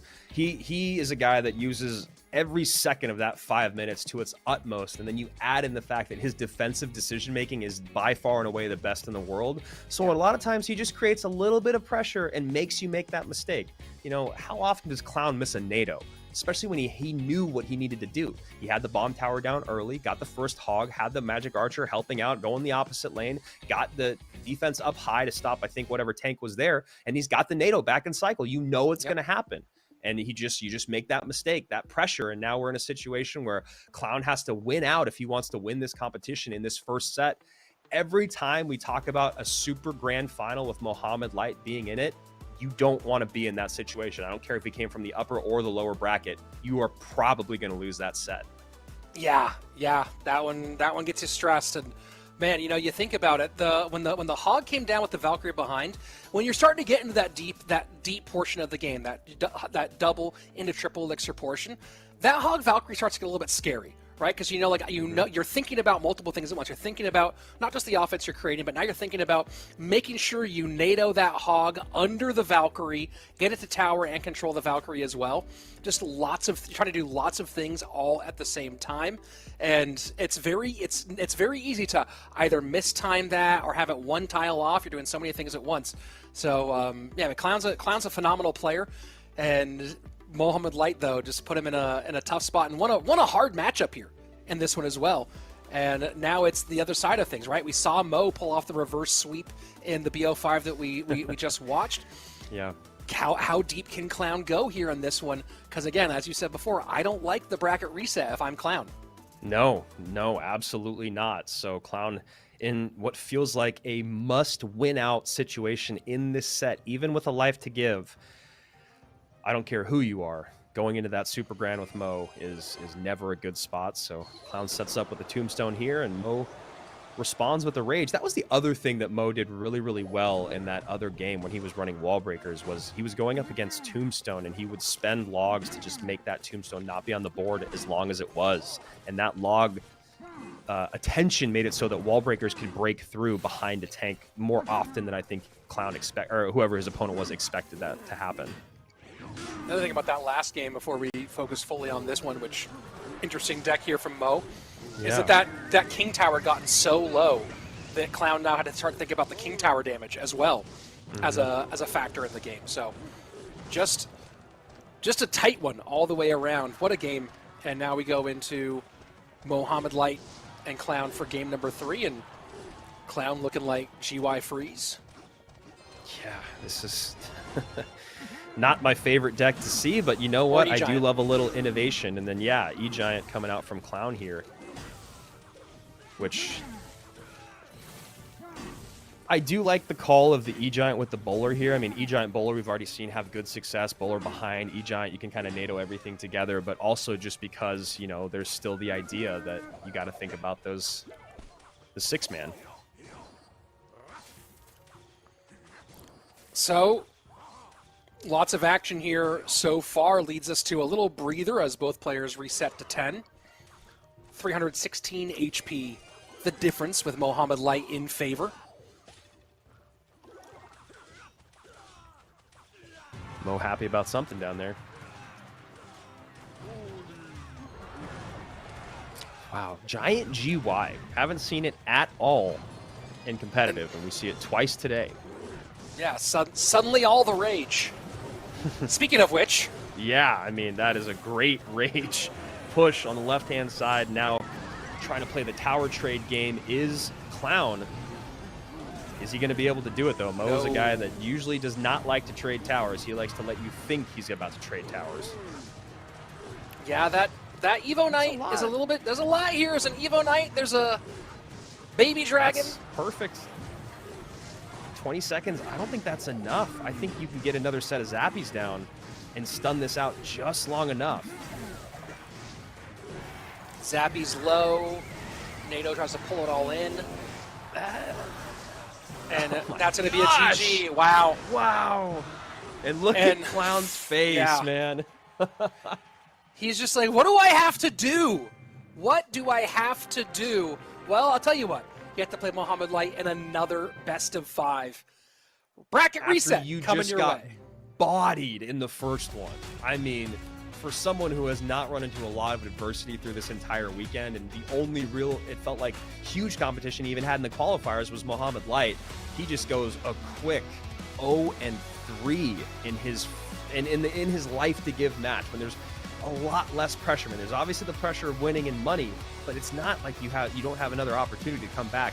Now you have that added pressure of the best in the world coming off 3 straight wins, and you have to fight for your life in a spot where I don't think Mo has ever lost. You know, I see someone in the YouTube chat saying, you know, Mo purposely taking L's and went to lower bracket just to have one more game time. You know, I used to work at the Comedy Store for many years, and one of my favorite things is if you had a celebrity who would come in, like somebody who's like a big time TV or movie star, usually when they'd start their set, the first couple of minutes, everyone's so excited to see that big star there that they can do no wrong, right? And so there's this like celebrity bump that you get that you get, like, people will laugh at stuff that's even that funny. So you'd see a couple of guys, Damon Wayans would do this all the time. He would come in, he would purposely do terrible material for the first few minutes just to, like, get rid of that celebrity bump, and then start doing good stuff once he'd already lost the crowd in order to actually let him know whether the material was really funny or to see if he was getting famous laughs. And I like that idea here with Mohamed Light. If maybe he's going, okay, like I don't think it's true because there's $5,000 on the line, but the idea that he plays in a lower bracket just to give himself more reps, to make himself prove some things, to really test his mettle. I like that in theory. Probably not realistic though. It's like that moment where, you know, the sword fight's happening and the guy switches hands. He's like, well, I'm actually right-handed. And it's just, I was making it harder on myself for fun because I need a challenge.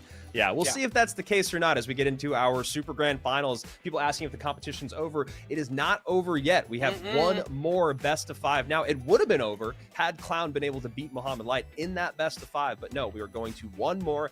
Everything is reset. It is now just one best of 5. Winner takes 5K. Loser walks away with 2,500. Not a bad spot to be in, but everything that you just saw played is available as this is a brand new set here in Royale Masters Traditional. This is the last match of Royale Traditionals period in 2023. And it's been a blast, man. It really has. I mean, the level of competition that we got this year in all things Royale Masters, whether it was the Summer Clash and King of the Hill or this, it's been incredible. Oh, it's been really, really fun, and big thanks to Royale Masters and Tasty and the whole team there, Tasty, and getting everything all sorted out for us for the King of the Hill stuff. Which, by the way, we still have our King of Kings competition, which will be after CRO World Finals in December. So a nice little cap off on the year of Royale Masters. And if you haven't yet, go ahead and follow them. You can see down below Discord, YouTube, Twitter, Instagram /RoyaleMSTRS. And I see someone saying, how can we play? Great question. Best way to do it is to follow those things for Royale Masters specifically, and follow at Esports Royale EN on Twitter to find out about upcoming competitions. We're always posting about stuff. And then go to esports.clashroyale.com for further esports-related information, including on Clash Royale League. And if you want the chance to attend World Finals November 24th through 26th, tickets still available in Helsinki, Finland. I'm actually pretty happy to see Clown with a smile on his face after that set. You know, it's really good that he's just not getting too in his head. I mean, who knows how much he is in his head, but the idea that he's still able to even just have a smile on his face in this situation is at least good for the fans of Clown. You know, I get the impression, because I rarely ever see Clown, like, not having a fairly good attitude when he's playing. I get the impression that he maybe feels like he's playing with house money. That he's always known he was good, but didn't think he was going to be playing at a world-class level, and has found himself here and is just really reveling in the joy of it. Yeah, and you know what? That's that great thing about being a quote-unquote rookie. I mean, if it's the first year where people really start to pay attention to what you're doing at the highest level, yeah, that's totally true. I love that. He's just having a good time because no one even thought he would be here last year. Sixloon is an interesting choice. The Ice Spirit, Delivery, and Tesla. We'll see what Clown is running for any sort of aerial attack here as that final card, or is that final card going to be Wall Breakers, which then would leave him in some tight spots here once this gets into double and triple. Rudy here saying, Mo Light, truly the best to ever play Clash Royale. Literally going to make $1 million playing Clash Royale. Sheesh. I mean, when you talk about Mohamed Light's prize money in mobile games, he is truly a one of one. Just Sim City right now. How many Teslas can you keep on the board? The name of the game for Clown. Yeah, and then just cycle those miners in. Get damage when you can. Defend, defend, defend. You have the spell power. You have the ability to get on tower 100% of the time.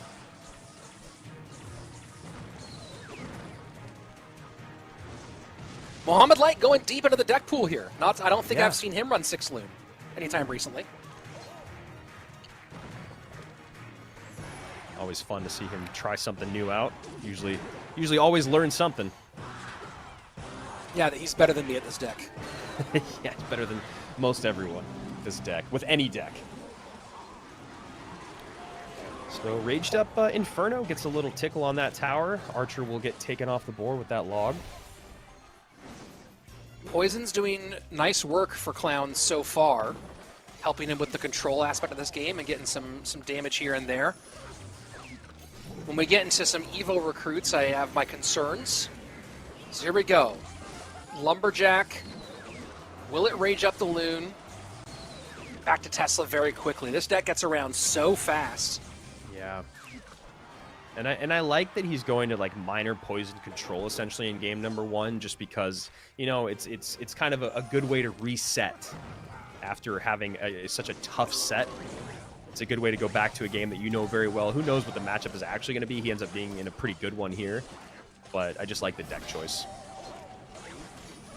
Inferno Dragon staying on to get the Knight out of the way.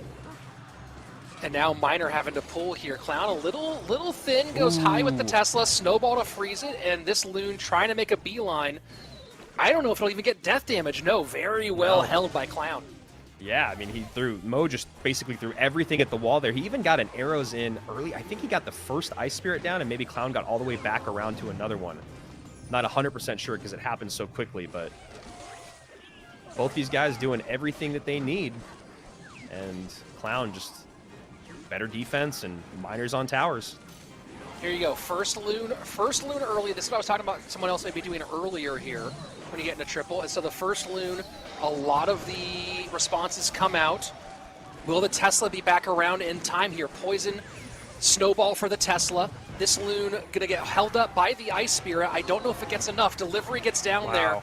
That death damage won't do it. Arrows in, and Clown finally gets a win off of Mohamed Light here. And you can see Mo certainly not chuffed about the way that one went.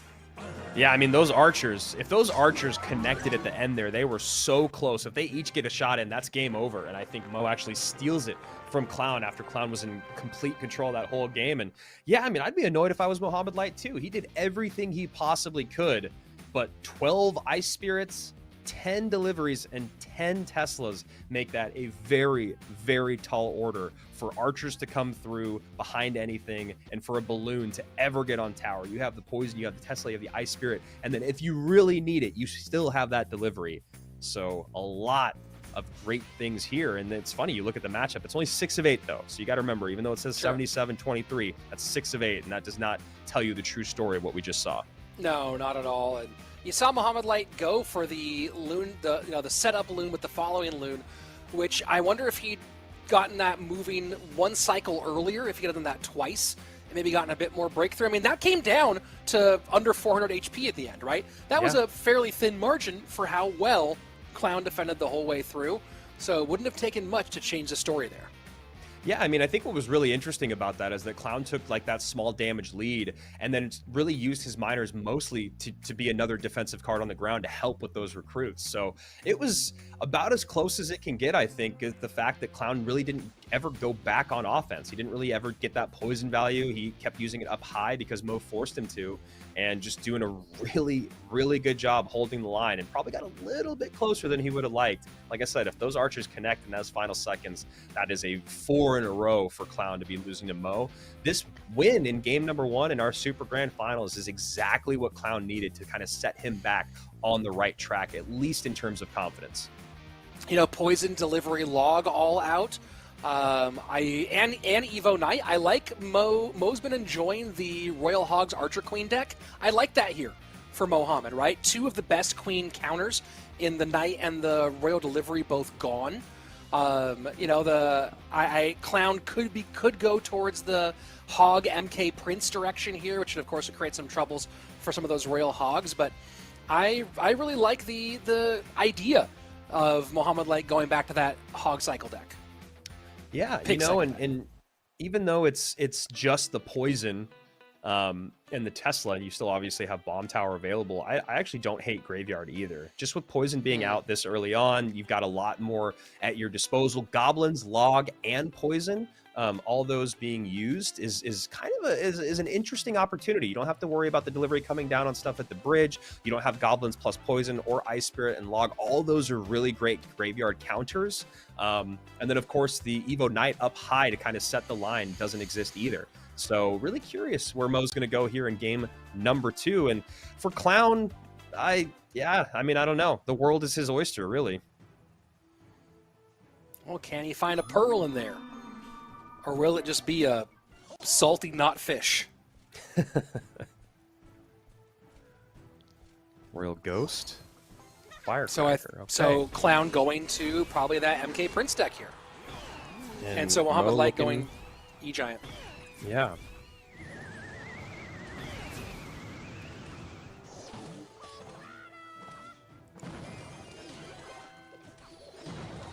And set of arrows there. Yeah, very smart. And Nato's on a cycle. Go ahead and get your free shots.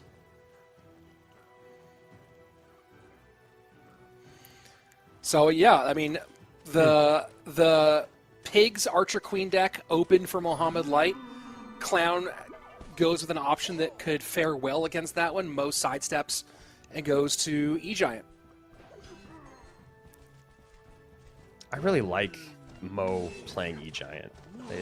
He knows it very, very well, and he doesn't seem to force the E-Giants like you see a lot of other players do. And we'll see if he can do that here against Clown, who has, I'd say a medium matchup here, and I think opposite lane pressure like we're seeing right now with the Royal Ghost and with this Hog is going to be a big part of it. And I also really like the Hog Bats pushes because it makes that NATO feel imperative. This, though, that was a lot to spend. Yeah, well, you can't NATO the Hog to King in that situation because then the Bats just end up ruining your tower. So forcing that NATO to middle, and you like you like the idea, but it's a lot of damage, and the Evo Knight gets on tower on top of that. Yeah. Oh boy. Yeah, that's just, I mean, that's brutal. That's game over already. That's game over. You're in a 2-tower situation with Hog Rider against E-Giant NATO with Tombstone and Bowler. Let's not forget about the Bowler. Evo Knight, again, you know, maybe I'm a broken record on some of these. I love the idea of the abilities from the Evos. The buffs that come with them, I think, are we just saw that right there, right? The shield making the Evo Knight such a nastier tank is such a significant part, but then you add in just how beat the HP buff made it so that Royal Ghost was sitting there like it was trying to break down a brick wall with a tennis racket. This is a pretty nice defense from Mo. He's going to go Bowler here instead of with NATO, and I think that's a good idea because now he can just turn this into a push if he wants. Just lightnings it off the board. GG, well played. Going to game number 3, all evened up. Yeah, I think that Clown did not face the matchup that he'd anticipated.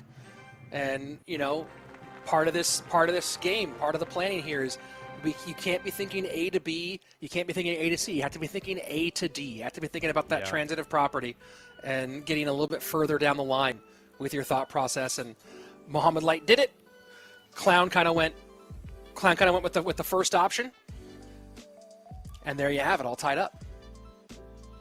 Yeah, so now for Clown, we still have the same things out, you know, Log, Ice Spirit, Poison, Goblins, Knight, Miner, Tesla, and Delivery. And then on the other side of it with Mo, big things you lose here. It feels like, I mean, Bowler has been very substantial.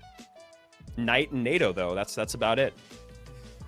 Otherwise, E-Giant is just, you know, Phoenix and E-Giant basically go hand in hand these days, and Lightning with one big beefy tank is all you can ask for. So I really like this. I still don't hate the idea of playing Graveyard in this set if I'm Mohamed Light, playing just a different version of it, even if it's like, you know, GY Freeze, but it's tough because you have Bowler and Knight out, so those Graveyard decks might just get looking a little bit weird.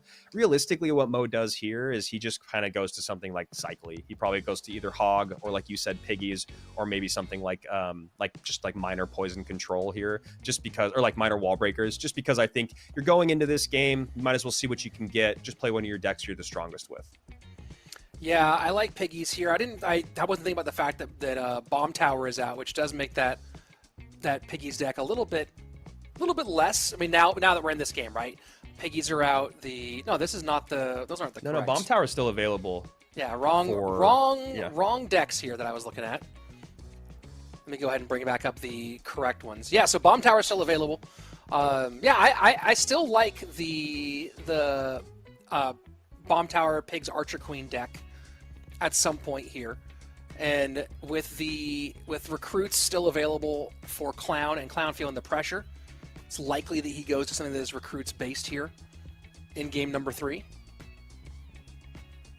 Yeah, I mean, I think it's interesting when you talk about that Piggy's deck, just because, you can't expect Bomb Tower, but the idea of him running that deck that he just ran back seems like very, very unlikely, and that's a matchup that I think you really don't want to have if you have Piggies running into that MK, Royal Ghost, Firecracker situation, being able to create pressure with the Hog Rider up by itself, the opposite lane. But I guess we'll just have to see what they're going to come out with. I mean, that would be a really great pick, I feel like, by Mo. But the other part of it is just because of that Bomb Tower, that recruits are not available for Mo. Maybe he doesn't run Bomb Tower then, because it is not the strongest of the building. So I don't know. This is why I do not ever want to be an analyst, is there's just way too many possibilities and combinations. Also, I still like going to the skies. I still like, we don't see a lot of it. We don't see a ton of defense. I guess also because the Tesla and Poison and Delivery are out, you could do some good work with Lava. Very possible. We'll see. Arrows open, Fireball open for Clown. Let's go jump into game number 3 of our potential 5. Looking like Ram Rider for Mo. Maybe Piggies.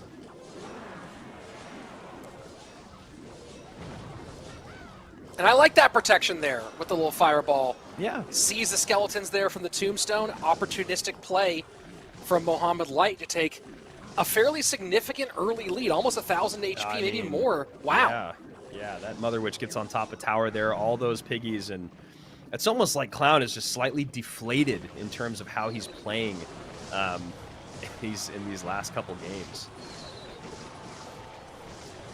Nice little defensive rage to get the cleanup on the balloon, give up a bunch of damage, but at least you stop the bleeding a little bit. That's a good pressure heal spirit there to just bait out those arrows. Yeah. 1 elixir advantage there. I see some Iron Man asking in the chat, where can I find World Finals tickets? I believe they're at the website esports.clashroyale.com. Let me go ahead and see if I even have the link for you guys. And Barbs to meet this Recruits plus Mother Witch push. Already this Mother Witch has been causing a world of hurt for Clown, and I feel like it's going to be the exact same scenario here. He goes to the skies, gets his Lava Hound down, loses a tower for it, and that Mother Witch still putting in work. And while Clown only has 4 elixir in the tank, he's got to deal with this Mother Witch. By the time it all gets over, yep, the lava's already off the board, and a nice heal spirit defensively there from Mohamed Light to keep those skeleton dragons very healthy. Yeah, now we're starting to see the demeanor of Clown diminish a little bit. Yeah. It's starting to wear on him. I mean, how could it not? He has an opening here, though. He should get 1 shot from this loon, maybe even 2. Fireball comes out. That last Mother Witch Pig, such a huge bit of protection. Mo has 6 here. Goes with the rage on defense to get the tower involved, but he is playing off his back foot here. Clown keeps on throwing haymakers as Mohamed Light backpedaling. Fireball comes down. That's a big elixir advantage. Does Clown have any ability right now to take advantage of it, though? I don't think so. I don't either, and I think, yeah, if he's going to just go heavy at the bridge there, I was going to say Mo just needs to pause for a second, and then if he could even get back on offense, but I think because we see the Barbs at the bridge, that's such a big elixir commitment that can be dealt with so easily. Mo just goes, all right, cool, I don't have to worry about anything. Don't need to create any pressure if you overspend on the right-hand side, and here we go on to a game where now Clown has got his back up against the wall, and how quickly the tables turn from Mo being in a situation to be, has to win 2 best of 5s. Clown has a life to give, and now just as quickly as that started, he is now in an elimination situation. Yeah, and he's not the first one in this position, right, against Mohamed Light. It's been a common thread for many people.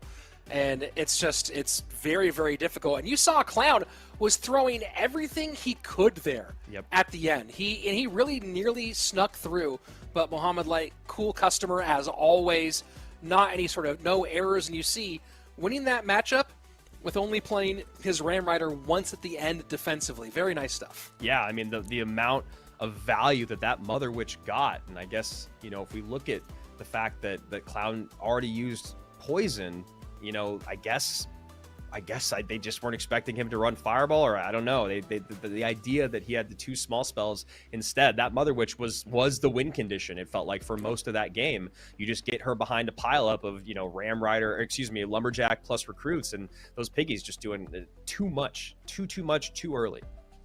Yeah, recruits only played the one time, I believe, as well here, early in the match, around a minute 15. So, same thing, just kind of leaning on the Lumberjack, the Fireball, and really leaning on that Rage. That Rage was consistently involved on the defensive side of things to just help give that little extra oomph that the defense needed. And, you know, we've talked about Rage in the past and how a lot of the times Rage and Heal Spirit both, how so many players think of them primarily from the offensive execution side. Let me get a big Rage push through your tower. Let me get my Heal Spirit behind my troops after you defend them to get the juice back up again.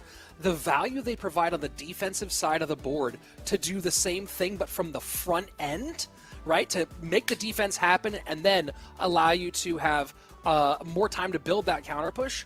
Saw that on perfect display here. Yeah, I mean, it's so cool to see 1 elixir turn 4 elixir or 3 elixir back into a full 3 elixir, right? You get that Heal Spirit out, protect those skeleton dragons. It's like you've got another set of them on the board, and it's not easy to do that. Obviously, Heal Spirits are very, you know, they jump to where you might not want them, and the radius and range of their heal is not that big. So really well played there by Mo, and you know, and also a shout out to Smurfblade here in the chat, doing the work that Rich and I usually have to do for explaining the format. It makes sense. People are coming in late. They don't know what's going on. They're used to regular duels. So Smurfblade, thank you for letting them know that this is Royale Masters duels. And that my favorite thing is it makes it so that BO5s like this can happen, which is 100% true. It's what we say, and that's what we're seeing. I mean, the fact that we can get into games 4 and 5 in a dual mode scenario and still have very competitive decks is always a lot of fun. And right now, it's a reverse sweep situation for Clown, who needs to win out if he wants to walk away with that 5K and the title of Royale Masters traditional champion, which is it's a pretty respected spot in the competitive scene in Clash Royale at this point. Sure, yeah, and you know, especially with the competition you've had for the day, this is a pretty big one, and $5,000 on top of that, not too bad. And I just want to echo again, Smurfblade, S tier commenter in all of Clash Royale esports. He's in my channel all the time. Big Clash Royale esports fan, and always S tier the commentary. And then Iron Man in the YouTube chat saying that he just bought his ticket to World Finals, really only to meet Mo. So the other 15 of you and me and you, Andrew, forget you guys. Iron Man has come into World Finals, and he's meeting Mo, and the rest of us can pound sand. Well, he did at Rich, where can I find finals ticket, and at Andrew, where can I get finals tickets, and now we find out that it was really just about seeing Mohamed Light. Well, I can't blame you.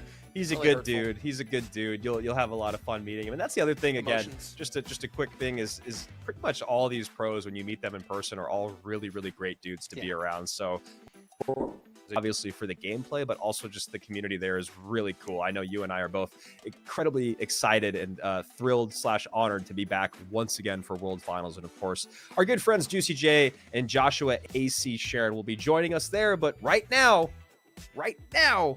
we got potentially 1 game, potentially 3 games, or 2 games remaining here for our finals. I don't know, man. I mean, we said it before, and it's just like beating a dead horse, but you get into a super grand final, a reset with Mohamed Light, and I don't think there's a way out.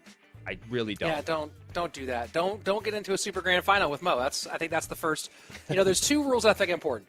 If anyone asks you if you're a god, say yes, and don't get into a World Finals, get into a finals bracket reset with Mohamed Light. That first one's a good little nugget of information. Yeah, otherwise you get electrocuted top of a building. Now you're covered in marshmallow. Everything goes wrong. All right, so Mo maybe going back to, you know, Prince MK. Nope, never mind. Maybe going to the skies with Zap. Zap, I feel like Zap was almost vaulted for how little we saw it for so long. And then suddenly, we're just seeing Zap make this little comeback. Oh boy, Mo's in trouble here. Mo does not have much of anything for this. This is going to be all the damage on that right-hand tower, and both sides just taking huge body blows.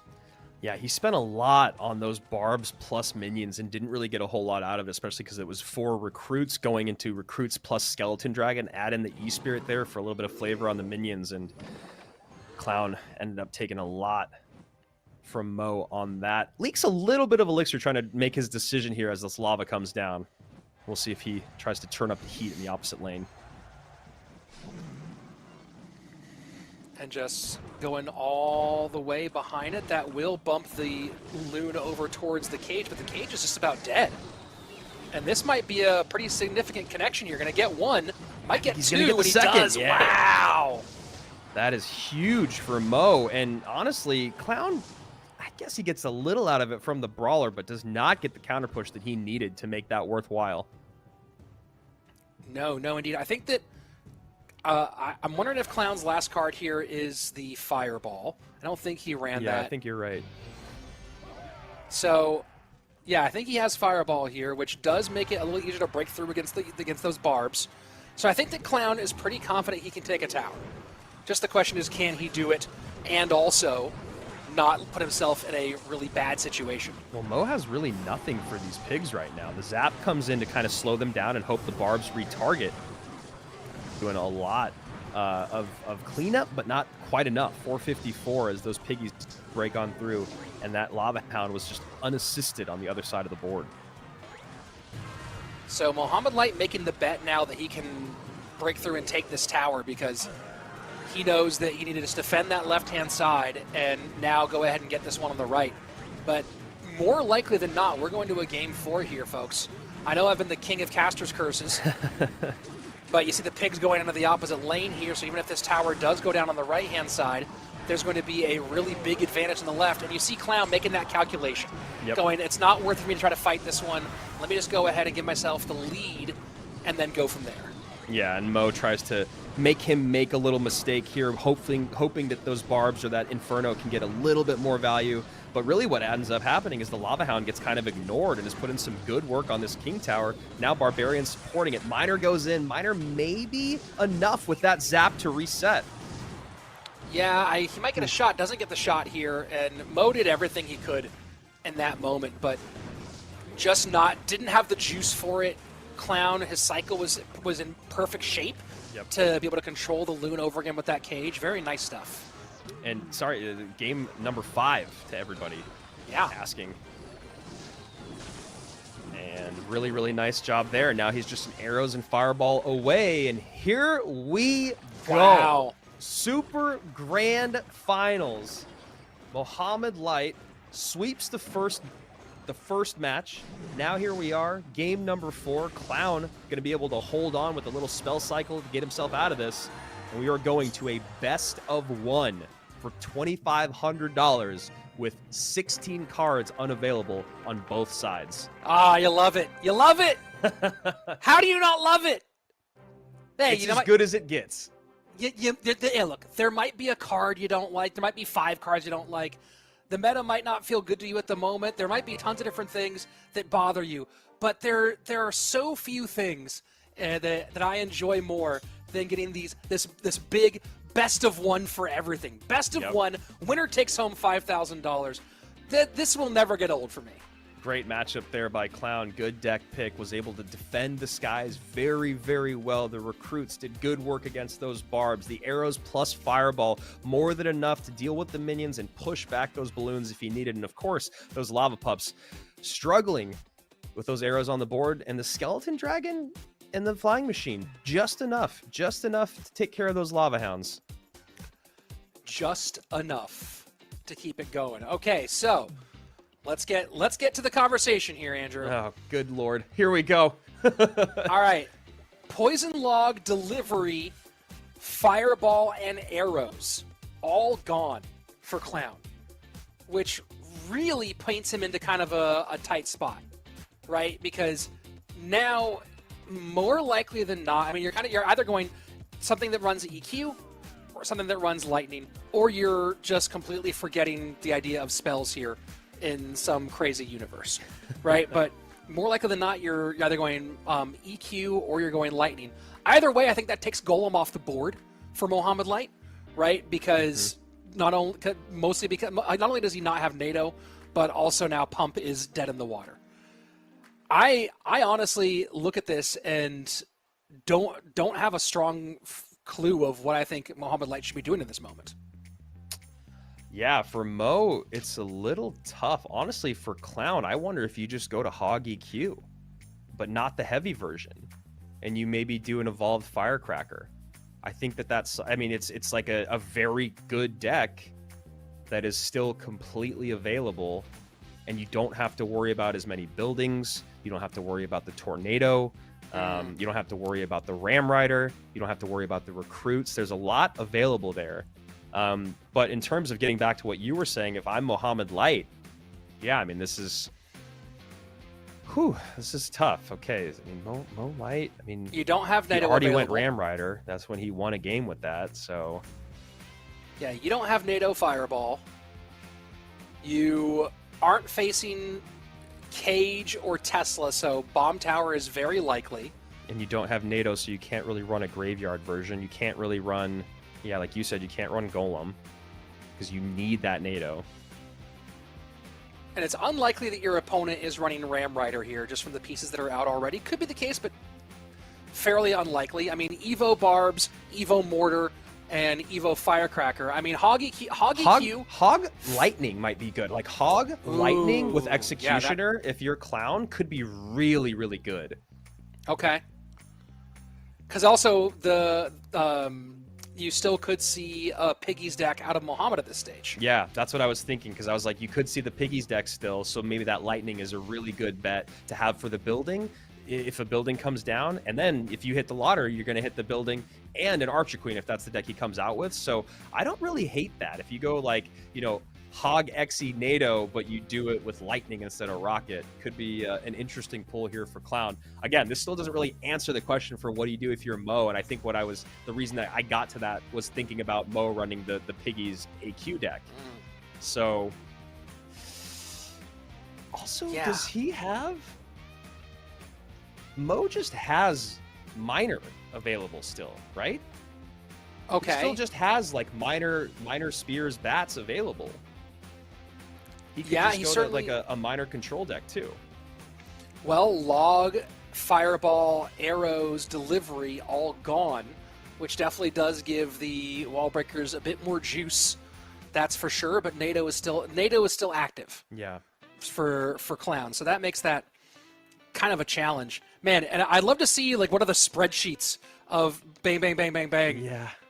Because you know that there's got to be some sort of sheets that some of these analysts have where they're really starting to think of. Because you also have to figure out like what your player likes to play. It's a luxury with a guy like Mo because you can just come up with anything. You're like, all right, I'm just gonna press random deck, but take out the 16 cards we can't have and go ahead and try that out. So there is some of that for sure. I mean, it's also so funny with how long you guys are having to listen to us do this. Just means that they are really doing the same thing, racking their brains, doing the exact same thing, talking about all the things. And I seriously wonder. I mean, I'm sure they don't listen to us in these moments, but we've had some pretty good picks, and I wonder if sometimes they listen. Well, if Rich and Andrew think that first, then maybe we need to run something else, because it's been a handful of times where we've picked, and the pick that we get usually ends up being a loss for that person because it is the obvious choice. Log Ice Spirit for Mohamed Light to open. So you called it minor open, and looks like RG for Clown. Wow. RG Lightning. Oh no, RG Poison. Or no, yes, RG Lightning maybe here against just like, minor poison. Maybe control. Wow, he goes guards. Okay, I like what we're seeing so far. He will be happy to have those guards against the Royal Giant for sure. I'm wondering if he's just running like an old mortar deck. And you see Mohamed Light looking to lean on the 3-card cycle late in game here. And people going, I see some people maybe like, hey, there's so much, why is he leaking so much elixir? At this stage in the game, making sure you have the right counter at the right time in the right place is worth more than the 3 elixir in this situation that Cloud had spent. So first Royal Giant in, guards plus log there to meet it. And it is the Evo Royal Giant too, which is a bit of a departure from what we've seen with Royal Giants as of late. And that bat is actually getting some good damage on the tower. Not what you want when you're playing any sort of minor poison control. And now because this deck does cycle so quickly, I think Mo needs to take pause and really just reset to 10, maybe send in a minor, but otherwise he needs to be worried about an aggressive Evo RG at the bridge. Is he running no Evo here? Because, I mean, maybe it's Evo Barbs, if anything. But he's... Mohammed? Yeah, Mohammed, because he's not running Knight, he's not running Recruits. I can't imagine he's definitely not running, oh, so it is Evo. I was going to say Evo Firecracker is there, but with Minor, I always find that to be such an interesting combination. Yeah, I mean, and this is like the thing that we talked about earlier, where it's like you gotta sometimes just do weird decks. It doesn't look right, but look at this matchup. It's exactly what you want. You know your opponent is probably going to go with something heavier and lightning. You want to be able to control the game, and that lightning now has to go on top of the bomb tower. It's never going to be there for the firecracker, which means you have to get innovative with how you want to defend the firecracker. Nice push here, but Mo still taking a couple shots from this Evo to RG. Able to get it off 1814 to 1802. This is a $2,500 gain. So crazy. So crazy. And look at that Miner there to protect the Mighty Miner. It doesn't do it, though. Clown one step ahead and goes outside rather than inside. Brilliant stuff by Clown, who takes a massive lead of 602 HP. Mohammed Light very unhappy with that. Yeah, and as regularly and as familiar as we are with Mohammed Light's happy look on his face, we have seen that same distressed look numerous times in his career. I mean, just because you're the best doesn't mean you're perfect. Lightning goes on top of the Mighty Miner, bomb tower up high, and Mo knows he is in a horrible spot, down 1,000 HP with only minor poison damage. He's never going to be able to get a minor plus guards on tower, which is why you're seeing a naked poison here. He is in a lot of trouble. Wow. Really fascinating stuff, and he has to be very, very careful. This is not an easy situation for him, and the lightning not going, just Clown taking the lightning plus firecracker damage. Yeah. Not even worried about trying to break through with the RG, especially not with the classic one. This is going to be a very interesting final exchange. Wow. Yeah, and he has to spend that Mighty Miner there because you can't let that Fish Boy connect, because then you get into the spell cycle situation and you do not want to be there. Clown may be able to turn this around. Final 50 seconds coming in. Royale Masters 2023. Firecracker trying to get a target, can't get a target. Log has to come out in case that ghost goes invisible. Guards, Ice Spirit, not have Bomb a lot Tower of going to elixir. be very far away from that lightning range, and Mo's going to hold on for this cycle. Wow. But that he was just a naked lightning. And I don't think that Mo can lightning block that. I don't think the guards. Yeah, guards to the front. Guards to the front. Ice Spirit. Guards plus Firecracker. Clown is your 2023 Royale Masters champion, and Rich, he does it through a super grand final reset against the best in the business.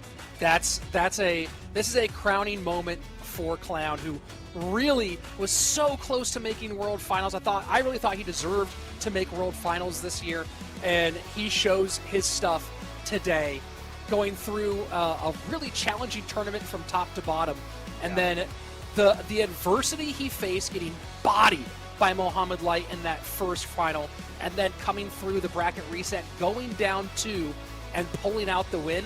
This is, in my opinion, the best showing of his career. Absolutely, and I think that the fact that he, like you said, he got bodied in that first best of 5, but he was able to reset his confidence, reset his attitude, for the next best of 5, he comes out, he plays a complete control deck in game number 1. He picks up the win, and that's such a great way to do it. You go to a deck to where you basically have to play perfectly. And yeah, I think the matchup there was also a little bit favorable, but you got to play it perfectly. And you do that, you win the game, and it's like that last best of 5 never happened. A great mental reset from Clown, and then a great deck pick in game number 5. You know, Mo had control, and he goes with the Evo to RG. And, you know, when you're running that deck specifically, and I know it because that deck is very similar to, you know, versions of Mortar decks, you really, really struggle to defend those Evo to RGs, especially with that Lightning. Well, you saw how much Mohamed had to use his Miner defensively to damage, to DPS down on those Royal Giants, and how he wasn't able to really get a lot of Firecracker value offensively, get that extra Firecracker chip, and those two things together. This was not a blowout of a game by any means. This was very, very close. A couple of things, one thing goes different, and we're singing the same old song of Mohamed Light champion once more. I think Mo really did everything he could in this matchup, in this last game, but just really phenomenal control to not make mistakes on Kickash, to not let the Miner get in rhythm, to not let the Firecracker get that extra damage, and take out a really big signature championship for his Clash Royale career. And the last thing for Mo's deck is, because it is a weird, funky, you know, Frankenstein deck of duels, he doesn't have a great way to pressure with a Miner plus. There's no Miner plus bats, no Miner plus goblins. It's Miner plus guards, which is a lot of elixir that can get cleaned up with just something like a Fish Boy or a Royal Ghost, which is honestly the best because then you get a counter push. Let's take a look here at our bracket. The journey that Clown went on, Rich, it was a long and tough road, but look at where he ends up. I mean, look at what he did in this competition. Beat multiple world finalists and multiple world champions. Vitor in round number 1. Ruben in round number 2. Akaza, who had a good showing overall in this competition. And then the loss to Mohamed Light followed by the comeback win against Mohamed Light. This really was, you know, it's not CRL, it's a smaller competition, but he had to dig deep in this one and dig deep against true world-class competition. This is one that he can be proud of for a long time. Yeah, and you know, this also goes back to what I was saying earlier about Ruben, and it wasn't Ruben that did it, but this is still, you at least get to send the Pharaoh to Finland on a loss, which is that small advantage that you can take. You'll take any inch that you can get. The other part of it, though, is now Mo is probably, and Jebez are both probably hungrier than ever getting ready for World Finals. We still got an evolution. We still got a champion, I think, coming in before then. Who knows what it's going to look like? All I know is 2 things. Everyone is probably happy that Mo loses a little momentum, and everyone is also happy that Clown did not make it to World Finals. Yeah, and I guarantee one person who's happy about that is Mohamed Light, who Clown really has been kind of his kryptonite this year. If there's anybody who's been like that, and not making it to Worlds kind of gives him a little sigh of relief. Of course, he has Air Surfer in round number 1 at Worlds, so it's not like he has a lot of slouches, a lot of easy outs at World Finals. But today is Clown's day. Kickash, who really, again, has been very good for a very long time, but 2023, the crowning year of his Clash Royale career. Andrew, this has been a really fun year. Of course, we have one more event in December after World Finals are over, but thoughts on what we saw from Clown today and on this Royale Masters season overall? You know, congrats to Clown. It's been really a joy watching the growth over the last year plus of seeing him. And then now here in 2023, it has been an unrelenting force that cannot be ignored. Really excited to see what brings 2024 for Clown or slash Kickash. And then also, I think because Jebez is working with both of them, a bit of a hats off to Jebez. I mean, he's clearly doing the right thing as a coach to get his players where they need to be. And always got to give love to Mohamed Light, the best in the business. If he's not first, he's usually second. He's a guy you always got to worry for. And just happy to be here, man. Thank you, and thank Tasty Bacon and Royale Masters in general. I know this is not the last thing of the year, but traditional is one of my favorite competitions, period, and it's always sad to say goodbye. It's been an absolute blast. Everyone watching, whether you're watching on Twitch or on YouTube, thanks so much for being a part of this journey. We're here because you're here watching, and we really appreciate you. If you haven't yet, subscribe to this channel, or if you're on Twitch, go ahead, give us a follow, put on notifications, make sure you don't miss our end of the year King of Kings event in December. It's going to be a whole lot of fun, and we'll see you there. For Andrew Guy, for everyone on the Royale Masters production team, I'm Rich Slayton. We'll see you next time here for more Royale Masters.